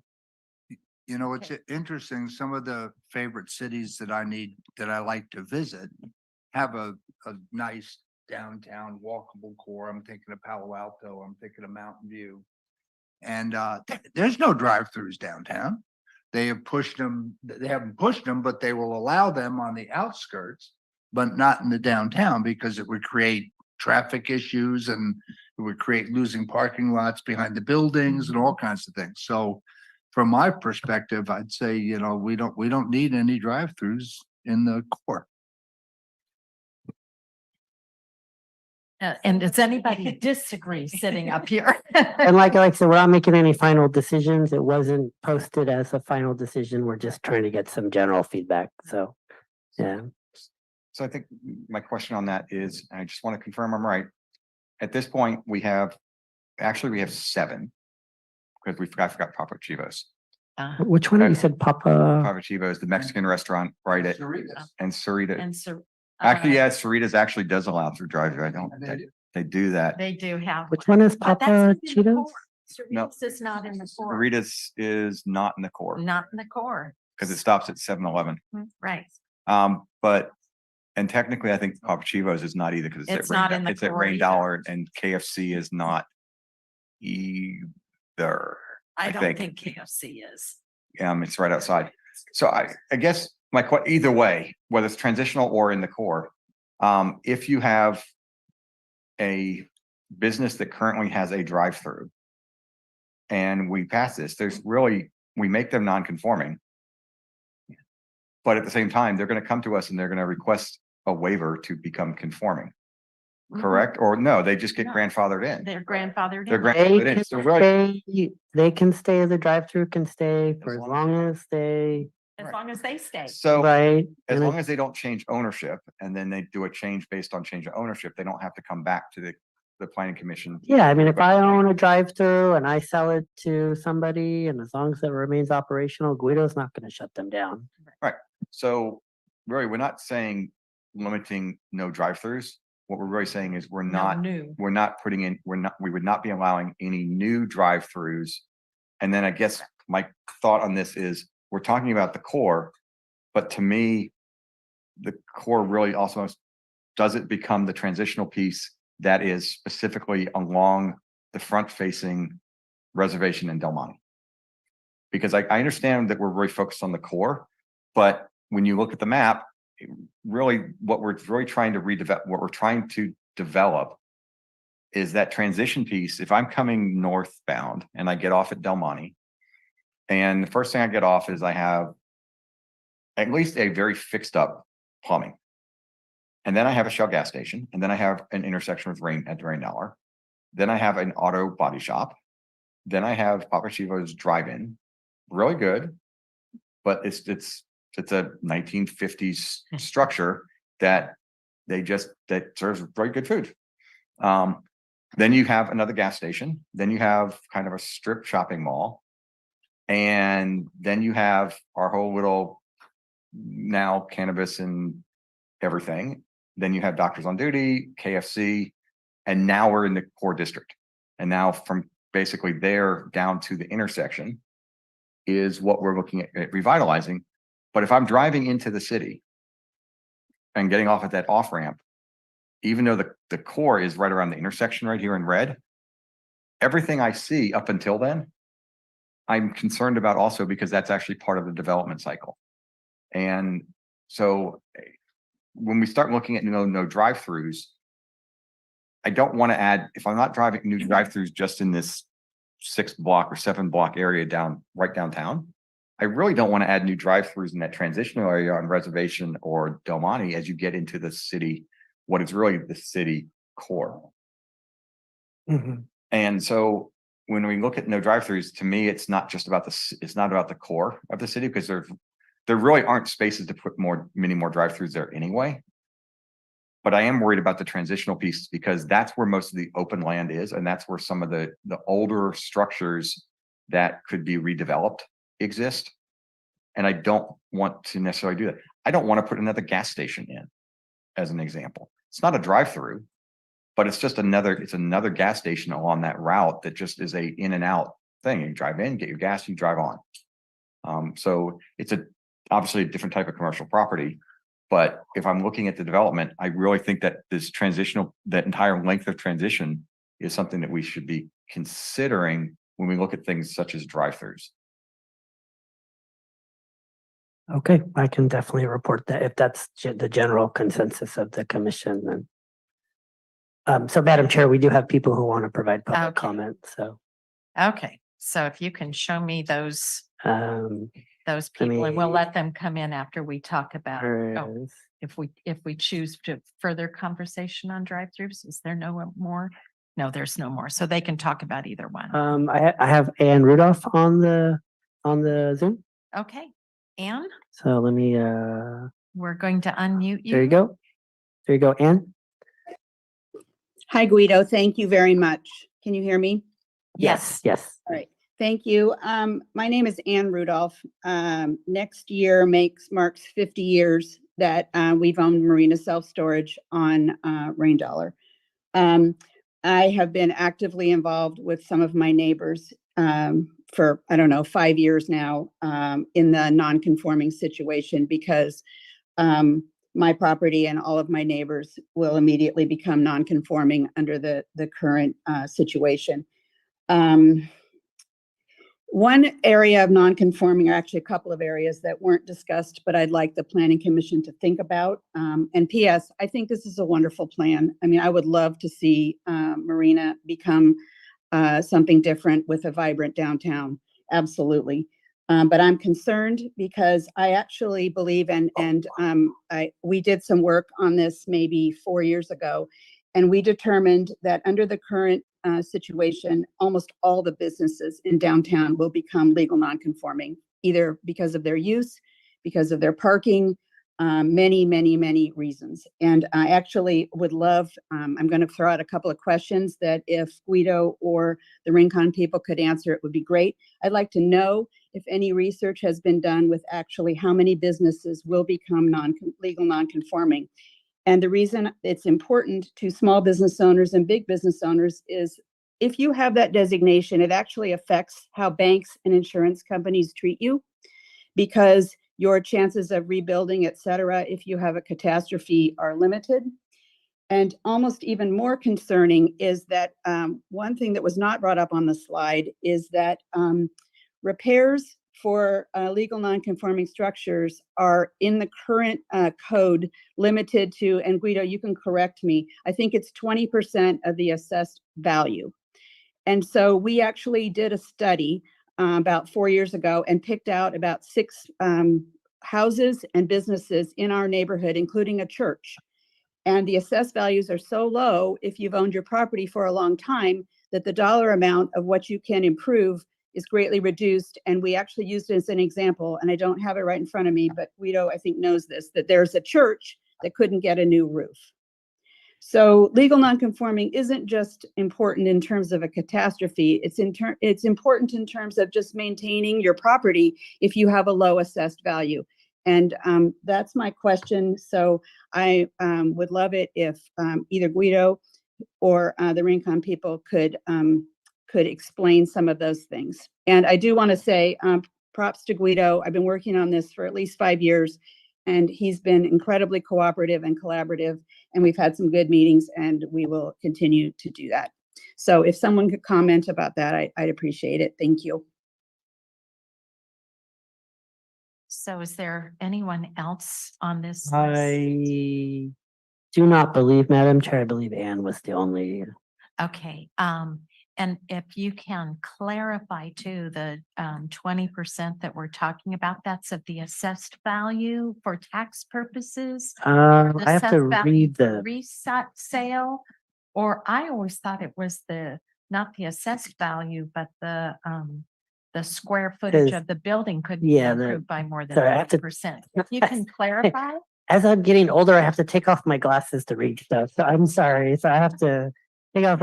So on page 86 of the plan says, non-conforming is modified or altered by 20% or more of the existing floor area or ground area. That's for the non-conforming buildings.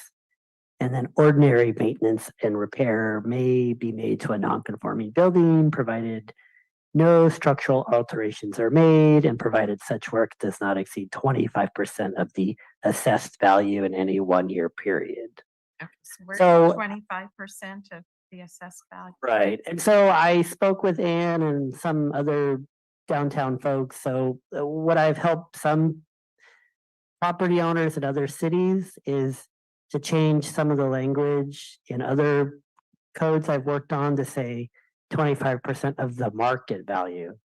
Because oftentimes the market value is a lot higher than the assessed value. So that's a way that we can support. And that's certainly true in Marina, where so many of our buildings, have been owned by the same people for 40 years or more, and their assessed value is very low compared to what their market value is. Oh, and then just by way of reference, I used to administer the floodplain program in East Palo Alto, and there's very strict floodplain requirements where if you exceed 50% of the value, then you have to raise the entire house out of the flood zone, which most people, especially in a low income community, can't do. So what we would do to help property owners is we would say, give us the market value of your house. And 9 times out of 10, it would be below that 50%. So we could help people by getting the investment in their property, but not triggering all the FEMA flood stuff. So that was a compromise policy wise that I thought if the commission and council wanted to, we can certainly add that to this plan. Yeah. So. Yeah. In terms of the number, I'd have to get with Ann in terms of some of that stuff predates my employment here. But once again, that is the central rub of any time you adopt a specific plan is there will be some non-conforming Yeah. businesses. And once again, do we go full steam ahead and say no? Do we work out these policy compromises with the assessed versus market value to give small business owners some assurance? I mean, that's why we're here. That's what makes my job interesting. That's why we're working with the commission and council. So, And my personal point of view, and I'm seeing people nod their heads, is that you have to be realistic. You know, replacing a roof does not mean you want to sell your business, but you're put in a position where you can't make what would be considered normal routine maintenance. Replacing a roof is routine maintenance. And so it's different if you're wanting to make a huge addition than if you're trying to do maintenance, but it's beyond your ability to do so because you're talking about assessed value as opposed to market rate. right. And we want to make sure that people can maintain their property. Madam Chair, that was the only public Okay. comment. So we will close the public comment and look for any further comments from commission, especially on those two primary issues.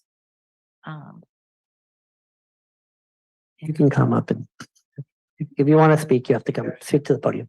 Oh, I'm sorry. I forgot we had the public here. And if you would state, if you choose, you're not required to state your name, but if you would choose to state your name. My name's Baruch Cleary, and I live on Sunrise Circle, and I was just thinking about the intersection straight off the highway. You have like an opportunity where that's the first road that's going to be redeveloped, right? And I was wondering, you know, I saw a lot of options for trees coming up in the center and stuff like that, which looks really nice. But how's it gonna work when you have people coming straight off a highway where it's pretty barren and you know you're usually going pretty fast? You come into an environment where you have things really quickly on either side of you. And what are the safety concerns for like just within 15 feet? You have trees on either side of you. Right. So those are all great questions. If the council does support the road diet that we've been talking about, we would work with our public works department to try to find trees that are, you know, basically go vertical, don't sprout out, and don't break up the public right of way. So that was something we'd have to work with our public works department on. Yeah. So. I'm So. Yeah, trees. Did you have another question or comment? I kind of meant more the fact that like, you know, when you're driving on a road, what's on the side of the road really affects how fast you feel like you can go. And so people are going to be slamming on the brakes pretty quickly when they feel like stuff just kind of came up out of nowhere around them on either side. And so my point was more about the like mental thought of like immediately being hit with that straight off the highway and how people might deal with that. So you're when it comes talking to- about coming north on Del Monte off the yeah. highway. Okay. Yeah, that will be a central issue for a lot of the traffic engineers because you are bringing up a good point in terms of what is that interface with the driving public. And, you know, if the council adopts it, this would be a multi-year process. So we would have a lot of public meetings, we would notify people. So hopefully it wouldn't be as much of a shock. But yeah, to your point, yeah, we would definitely want to have some warning signs and, hey, you're about, you know, slow down, those kind of signs that you would see on the freeway. Well, it actually yeah. affects Caltrans. Yeah. So Right, because, right. because that's actually a double lane exit Yeah. coming northbound. And so so really that kind of gets into a bigger one. When we get into something like that, where we're getting into our speed reduction zone right there, and Caltrans has to play a role with this. That, I mean, I'm kind of jumping on top of kind of what you're talking about, Rue. It's a good point that if we're gonna reduce it down to narrow it down to one lane, we're With gonna the have to, two-lane exit. Caltrans it actually is gonna have to start sometime during the off ramp. Probably, more And that, so likely. that would end up requiring Caltrans to, so would that then be considered similar to what we had to do at Imgen when we reconfigured the off ramp at Imgen? To make it from a true off ramp lane to this kind of pull up to and then make a right hand turn. Yeah, I mean, anything within, I don't know the exact number, of configuration. 500,000 feet of a Caltrans, you have to work with them. So, yeah. In fact, there's mentioning of the current tree planting and future tree planting plan on page 43 on top, right above the tree image, page 43.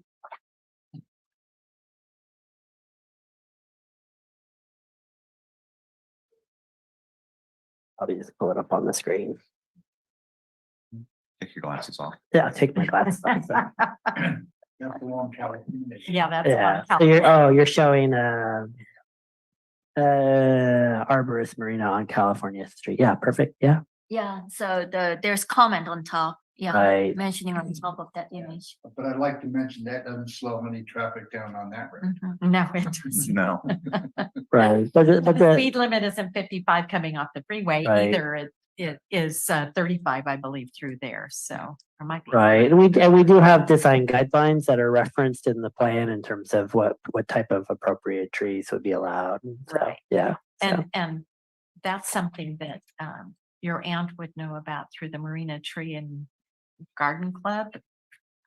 She would know all about the trees of Marina and which ones would work best, and she can talk to Guido. So you can let her know. So did you have other comments for us? My other question was about the drive-throughs and the amount of space it feels like there is. Because if you are walking through there, which I hope you haven't had to deal with, it feels like there's a lot of space, no matter what the occasion is, whether there's the farmer's market there, Black Friday, it doesn't matter what occasion there is, there's always an incredible amount of open parking spots. And so I was wondering if there could be some like new assessment done on how much parking these businesses really need outside and around their business, because it's one of the things that makes the space feel really barren. The amount of parking in just open concrete land there is. And so I feel like if you filled some of that up with benches and trees and Make them just- gathering places as make them opposed to gathering places, parking places. Yeah. places where people could sit down and eat, or whatever they want to do. That's actually a good idea. Yeah, so the plan actually does encourage those gathering places. And to your point, when I run from my office down Reservation, there's just these vast parking lots, and we're trying to move away from that. That part of making a vibrant downtown is to push the buildings towards the street, to reduce the amount of off-street parking in front of buildings, because it does create that sense of place. So. One of the things going along with that idea of parking and these vast areas of parking that we have now that are never full. I don't know how many of you have been to the Watsonville, it's library on the ground floor, and the top floor are the city offices and council chambers and all of that. Facing their downtown, it's a regular commercial looking building. But on the opposite side, the more industrial side of that lot, the backside of the building is entirely a parking garage. And each floor of the parking garage connects to the floor that it serves. So, the Civic Center's on the second floor. Well, guess what? The parking garage on the second floor has direct access to the Civic Center. The parking garage has direct access to the library on the ground floor. And if you go up to the top floor, you have direct, you don't have to take an elevator. You can, but you don't have to take an elevator to go to City Hall. You can park at City Hall level. And I thought it was a really unique way of dealing with using less space for parking lots. You still get more than adequate parking, but less space for parking lots, and a really beautiful building on your front and side facade because they're on a corner lot as part of their downtown. And I thought it was a really unique and good use of space. And it might be the kind of thing to consider when we look at parking in Marina and parking garages, and how do we provide parking for the apartments on the second and third or fourth floors?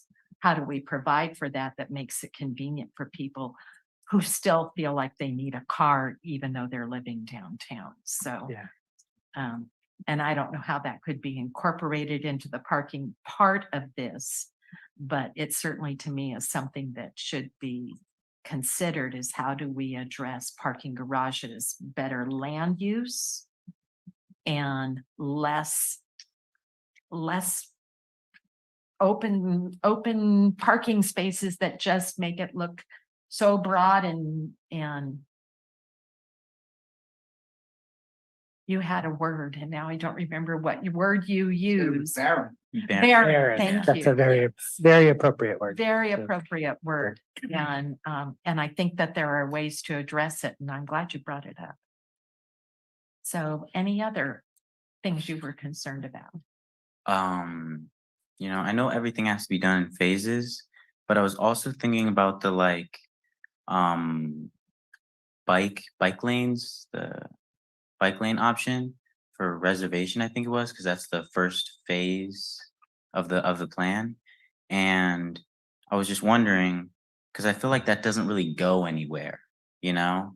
But I felt like if it was on the other road, you could have it would go up to the library, you have a nice little trail there, and you have that little path right there that doesn't really seem to connect to anywhere because you have it just kind of coming into the intersection.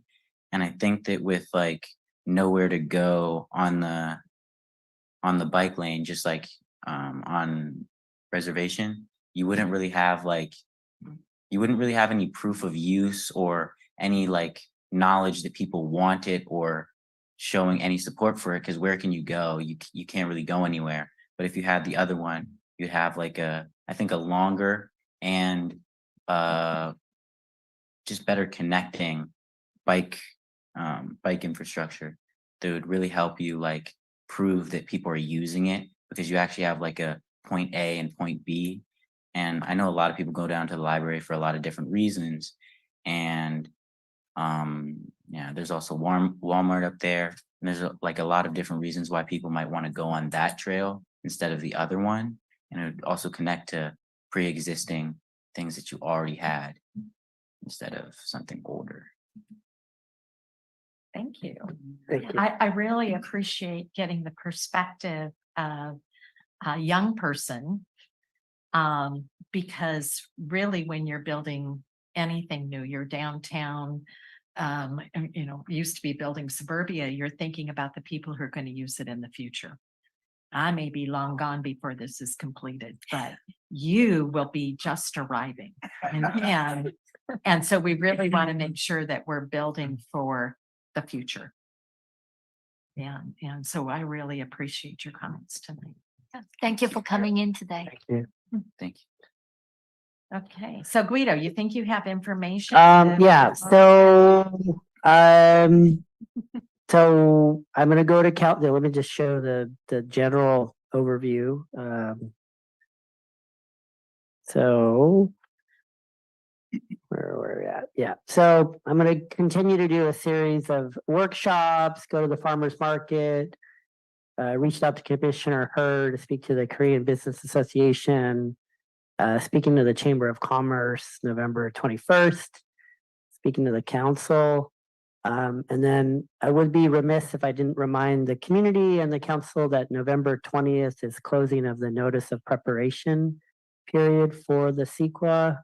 This is not your only time to comment. This is just basically, is the city assessing what it should be as part of the EIR? And then if we generally get some good input that we're in the right direction, then in December, we would release the draft EIR for a 45-day public comment period. Then I have to work with Rincon to address all of the comments in the draft EIR. Then we have to prepare a final EIR, and then we would come back to the commission in June and hopefully to council in July. So that would be the overall project scope. And what I'm going to report out to the council is a couple different policy options in terms of a graduated non-conforming use type of scenario. Potentially changing the language to be the market value, not the assessed value on page 86 to support small businesses. To your point about, hey, I just want to change my roof. I don't want to trigger non. That's a very reasonable request. But I heard pretty loud and clear from the commission that the initial, like I said, it's not a vote, just consensus that no additional drive-throughs. Okay, so that's what I'll be reporting out to the council on November 7th. So. This could be irrelevant question, but since he mentioned about the word barren. Yeah. One of the things that came out in this packet was no parks, no green area in the downtown area. So is there a plan of using some of those, unused parking spaces to create some green place for, people together? Yes. I mean, that could be an Yes. option Yes. since, 50% of parking is only used. Yeah, absolutely.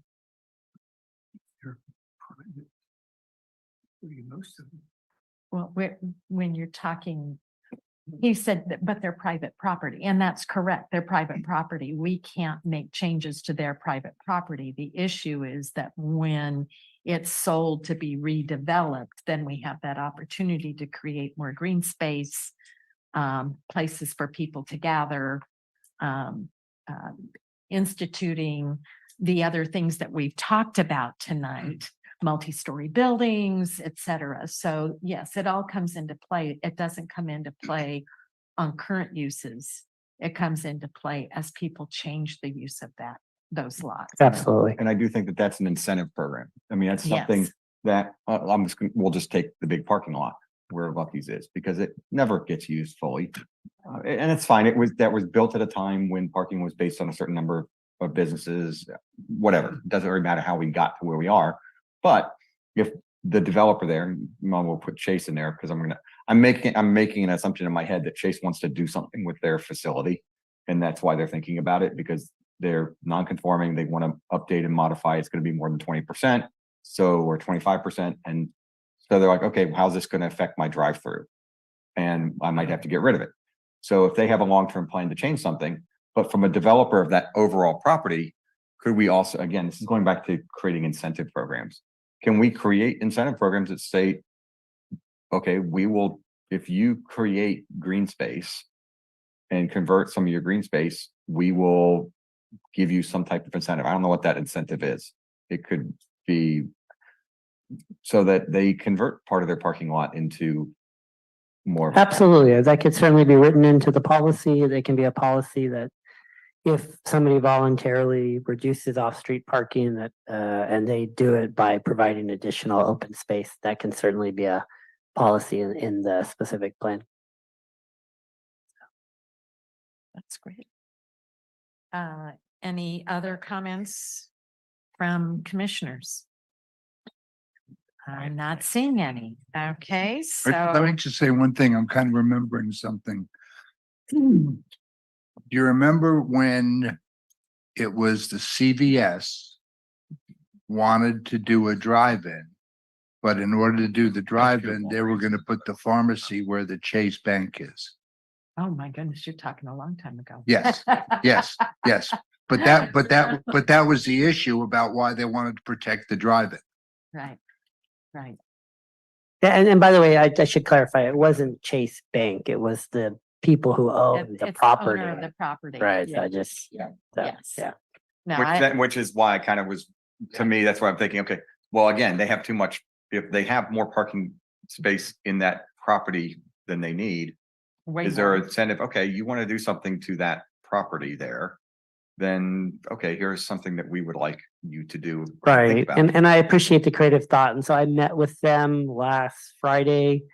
And they expressed some concerns about potentially losing the drive-through. And I just told them, come to the city with some creative solutions about what you want to potentially do with your property.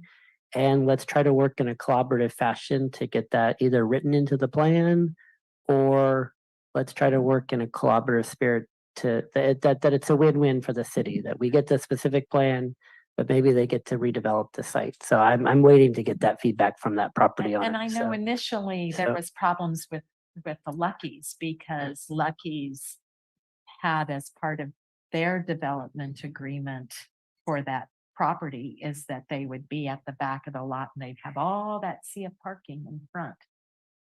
And as far as I know, the parking allotment still belongs to Lucky's.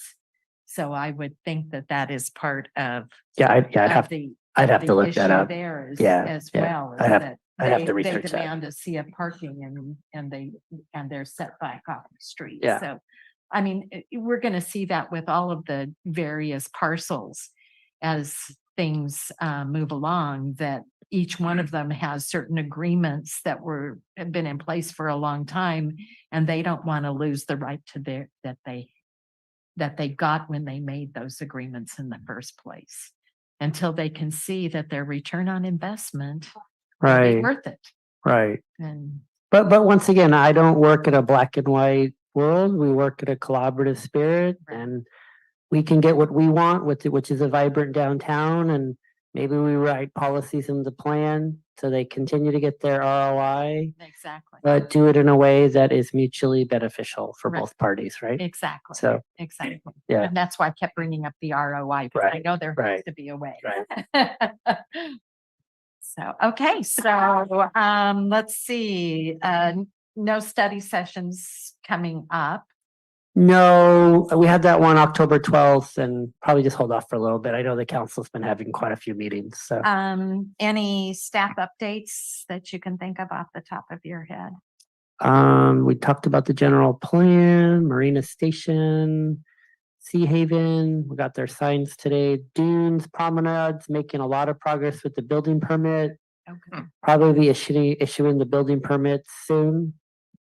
And, yeah, a lot going on at the Dunes. Great. So, That's wonderful news. Can you tell us, because this is like the third time that Del Monte north of Reservation Road has been torn up again? mhm. Because I saw PG&E was out there and a lot of heavy equipment and has been for several days now. Do you know what they're doing? I can check with Brian in Public Works. if- Yeah, I Yeah, figured it was probably a public works. yeah, so just Del Monte, where on Del Monte, just like, Del Monte, going southbound, but north of Reservation Road. So next to the park, next to the So like, Lockton Park. yeah. Yeah. yeah, I it thought looks that was like- for the larger pipeline, but It looks like Well, they it's, did that quite a while ago, so I don't understand why they have dug it up it again. looks like the trucks that are out there usually look like they're almost all PG. PG&E. They're PG&E, but they're PG&E gas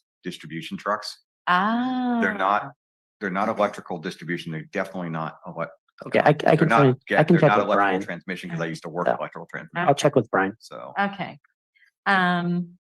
I'm assuming no correspondence.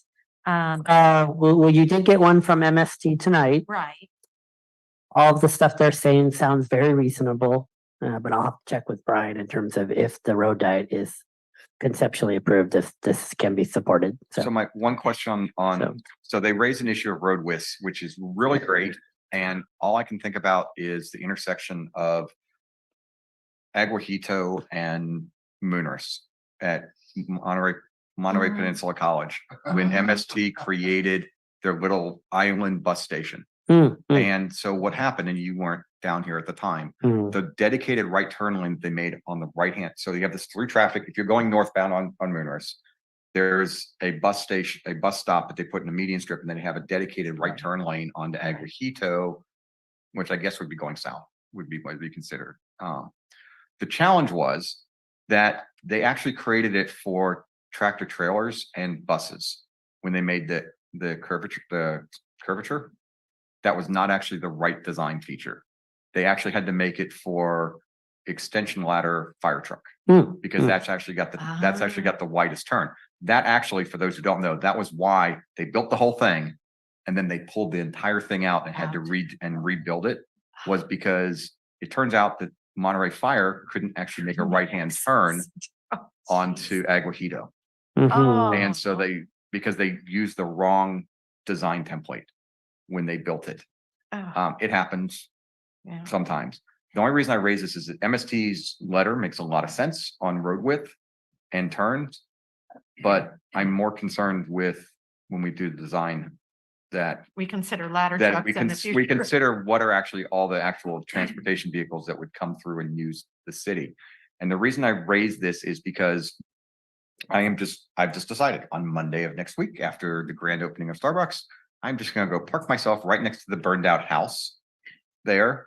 And I'm gonna watch and count the number of cars that make a right-hand turn from reservation into the exit only Yes. into Starbucks. Because I'm saying this, and this is kind of open period, and I'm saying it specifically because I raised this issue multiple times on that exit curve coming out, that it would only allow for right-hand turn, that people would look at that turn and say, oh, I can't go around this and make a right-hand turn and then pop right into the drive-through. The way the final concrete is laid, you absolutely can. You can, It is, absolutely. it is very wide. It is very easy to do because I did it last night. I looked at it and I And went, it's like, okay, I'm like, I can do this. And my problem with this, and I guess this is a code enforcement issue. We don't want, this is we discussed this at the planning commission at length during the design that we did not do. And they swore to us, they promised that they would design this so that cars would not have any inclination to want to make a right-hand turn into there, because if cars start doing that, they're going to back up immediately. One or two cars do it and they see each other, they're going to back up into the intersection almost immediately. Yeah. And my concern with this is that, okay, it's a code enforcement issue, but we raised it, and I'm just kind of questioning it now. We raised this to the planning commission. It was actually raised at the city council also during discussions. And they've painted two little like chevron arrows. It's not even like an arrow. It's like a chevron, double chevron that says go out only, but there's no sign that says exit only. Okay. Yeah. And So this is not on the agenda, so I do have to kind of warn the commission that, we try to, but if Commissioner Woodson would like to come join me for a site visit next week so I can better understand what you're saying, would be glad to go out there. can do Because some of this predates my employment, so I don't have all the context, so. okay. you can see the same kind of problem over at the Dunes. dunes. Magically turning left into Starbucks. And well, magically turning in where there's a pork chop that surely shows that you can't turn in there Right. at the shops. But everybody does it, including our police officers. I have watched them in their Right. SUVs turn in there. So I don't know how it's going to be enforced, but maybe you could. Yeah, but Commissioner Woodson, I'll be glad to go out there with you so I can better understand the I'll get with you concern. offline and And we'll then figure you out can time. talk to our police department about Sure. the issue in public works, because they'd have to fix it, I guess. Okay, so Yeah, so big picture, I got the housing element comment letter back from HCD today at 4:00. It's probably, according to another branch of Rincon, the shortest housing element letter they've ever received. And that really is a testament to the work of this commission and council, that all those ordinances I've been bringing to you guys and all the work we did on the overlay. And so I'm meeting with another Rincon team on Monday to go over the letter. November 30th, we're gonna bring a special meeting to the planning commission, the housing element. And hopefully we can get a favorable recommendation from the planning commission. And then December 5th, we're gonna go to council. If we adopt it by December 5th, we will meet the December 15th housing element deadline for the region. So that downtown, we've already talked about objective standards. we're probably gonna bring back to the commission in December, January. And Cypress Knolls starting to finalize the RFP. And yeah, making a lot of progress. So So other major projects, where are we with Marina Station? Marina Station, we're still working with the applicant to work out the affordable housing agreement. They have submitted for their grading permit. Once the council approves the affordable housing agreement, we'll probably make more progress in actually physically moving dirt. Okay, and then the other project that I've been wondering about for a very long time is the Terry Talon property. Yeah. Walmart. Is there any movement out there at all? Because he did the grading in order to make the project, the area more attractive. So is there anything? So Allison is great, awesome planner. She has a lot of coastal experience. So she applied and Coastal Commission gave us a $500,000 grant to update our local coastal program, and she's excellent with that kind of stuff. So we're going to be incorporating Terry Talon's potential redevelopment into that overall coastal development plan. But that's a pretty intensive process. It's going to be like a 3-year process. So trying to get objective standards done, and then she's going to pivot to working on the LCP, and Terry's project is in that mix. So Okay. In the packet, there was mentioning of light rail service. I mean, it did say that there's no budget. It And was that's on the page surf- 29. That's the surf project. Now it's no longer light rail, just maybe someday in the Express future they bus. might. Yeah, Express bus. yeah, the Express bus. Oh, okay. So, Yeah. so light rail is canceled. Oh, there's no money. It started out as being express bus. And then the TAMC really pushed, and finally the city of Marina came on board through its representative at the time with approving light rail, and they did a huge program for light rail, and then discovered that the federal transportation agency would not fund it because we really were too small a demographic to support it. And so they went back to doing bus rapid transit is actually, but Because it's the way it was and that's the surf line. stated on 29 was, it seems like the planet still exists. The express bus is moving forward. Yeah. Right. Yeah. And I was going to ask about that because it says that it's expected to cost about 50 million, and TAMC has 15 million that they are setting aside for that, and it's expected to be completed in 2027. That's in 3.5 years. And where's the other 35 million coming from? I met with the director several months ago. I believe they're getting some federal dollars for Are some they of that. I getting believe federal that's my dollars for understanding. that? So Okay, because that wasn't in this. It was talked about, but I saw this huge gap and I thought, okay, I don't know how they can build it on 15 million. yeah. So, okay. I noticed, I have a question. I noticed they started moving dirt and putting in infrastructure over at the potential hotel convention center, 2nd Avenue corridor. And then they stopped. They were there for a good month. Right. Are you saying on top of the hill or the one near Harvey's Yes, current? Harvey's property. Wait, Harvey. the one on top of the hill? Yeah. CDAC Hill? CDAC Hill. They were doing some improvements for there's a project coming to the planning commission in December for a use at that hill. They had to do that as part of that project, but the hotels on CDAC Hill have not moved forward at this point. So Okay, so it's a different project. yeah, there's a different project coming to commission in December. Okay. So And yeah. Did you? I think he's been pointing his finger from the upper. Okay, after you. I just can't see it. No. So just a brief update on Marina Station. The tree committee met last week for Marina Station for a tree demolition permit. Yeah, And I think there were 11 or 12 trees requested in that permit. And the tree committee approved 4 or 5 trees to be demolished, specifically because they were within a road right of ways. And the road had already been approved on the plot plan, yup.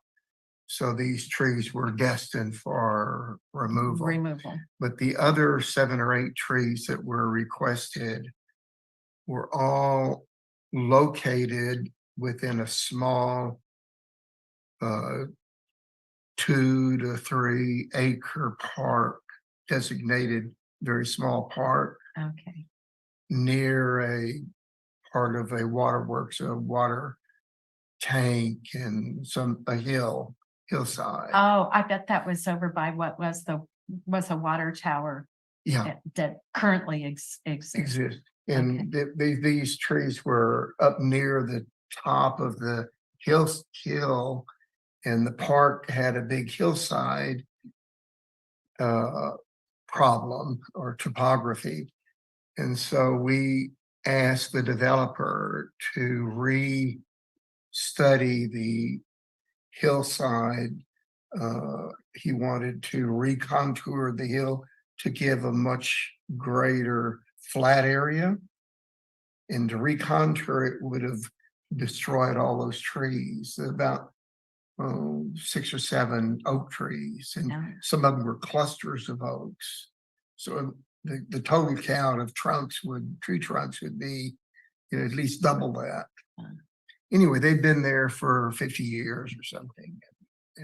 And so we asked them to restudy that. And this was a small park, and the thing would have 4 or 5 benches and a picnic table or 2, and really not much. A little neighborhood place to sit. and Tiny little, enjoy the birds. and we said, try to come back with a way to get most of your stuff in there, even if you have to Save the contour a trees. little, save the trees. So Okay. they'll come back in a month or within a month. Okay, Commissioner Her, you wanted to say something? I forgot to mention it earlier in the meeting draft for September 28th.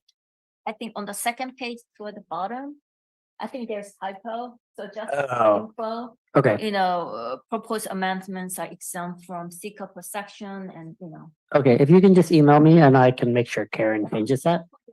Okay, thank you. Okay, Okay. so I think that was everything. Oh, The 4-story to 2-story apartments.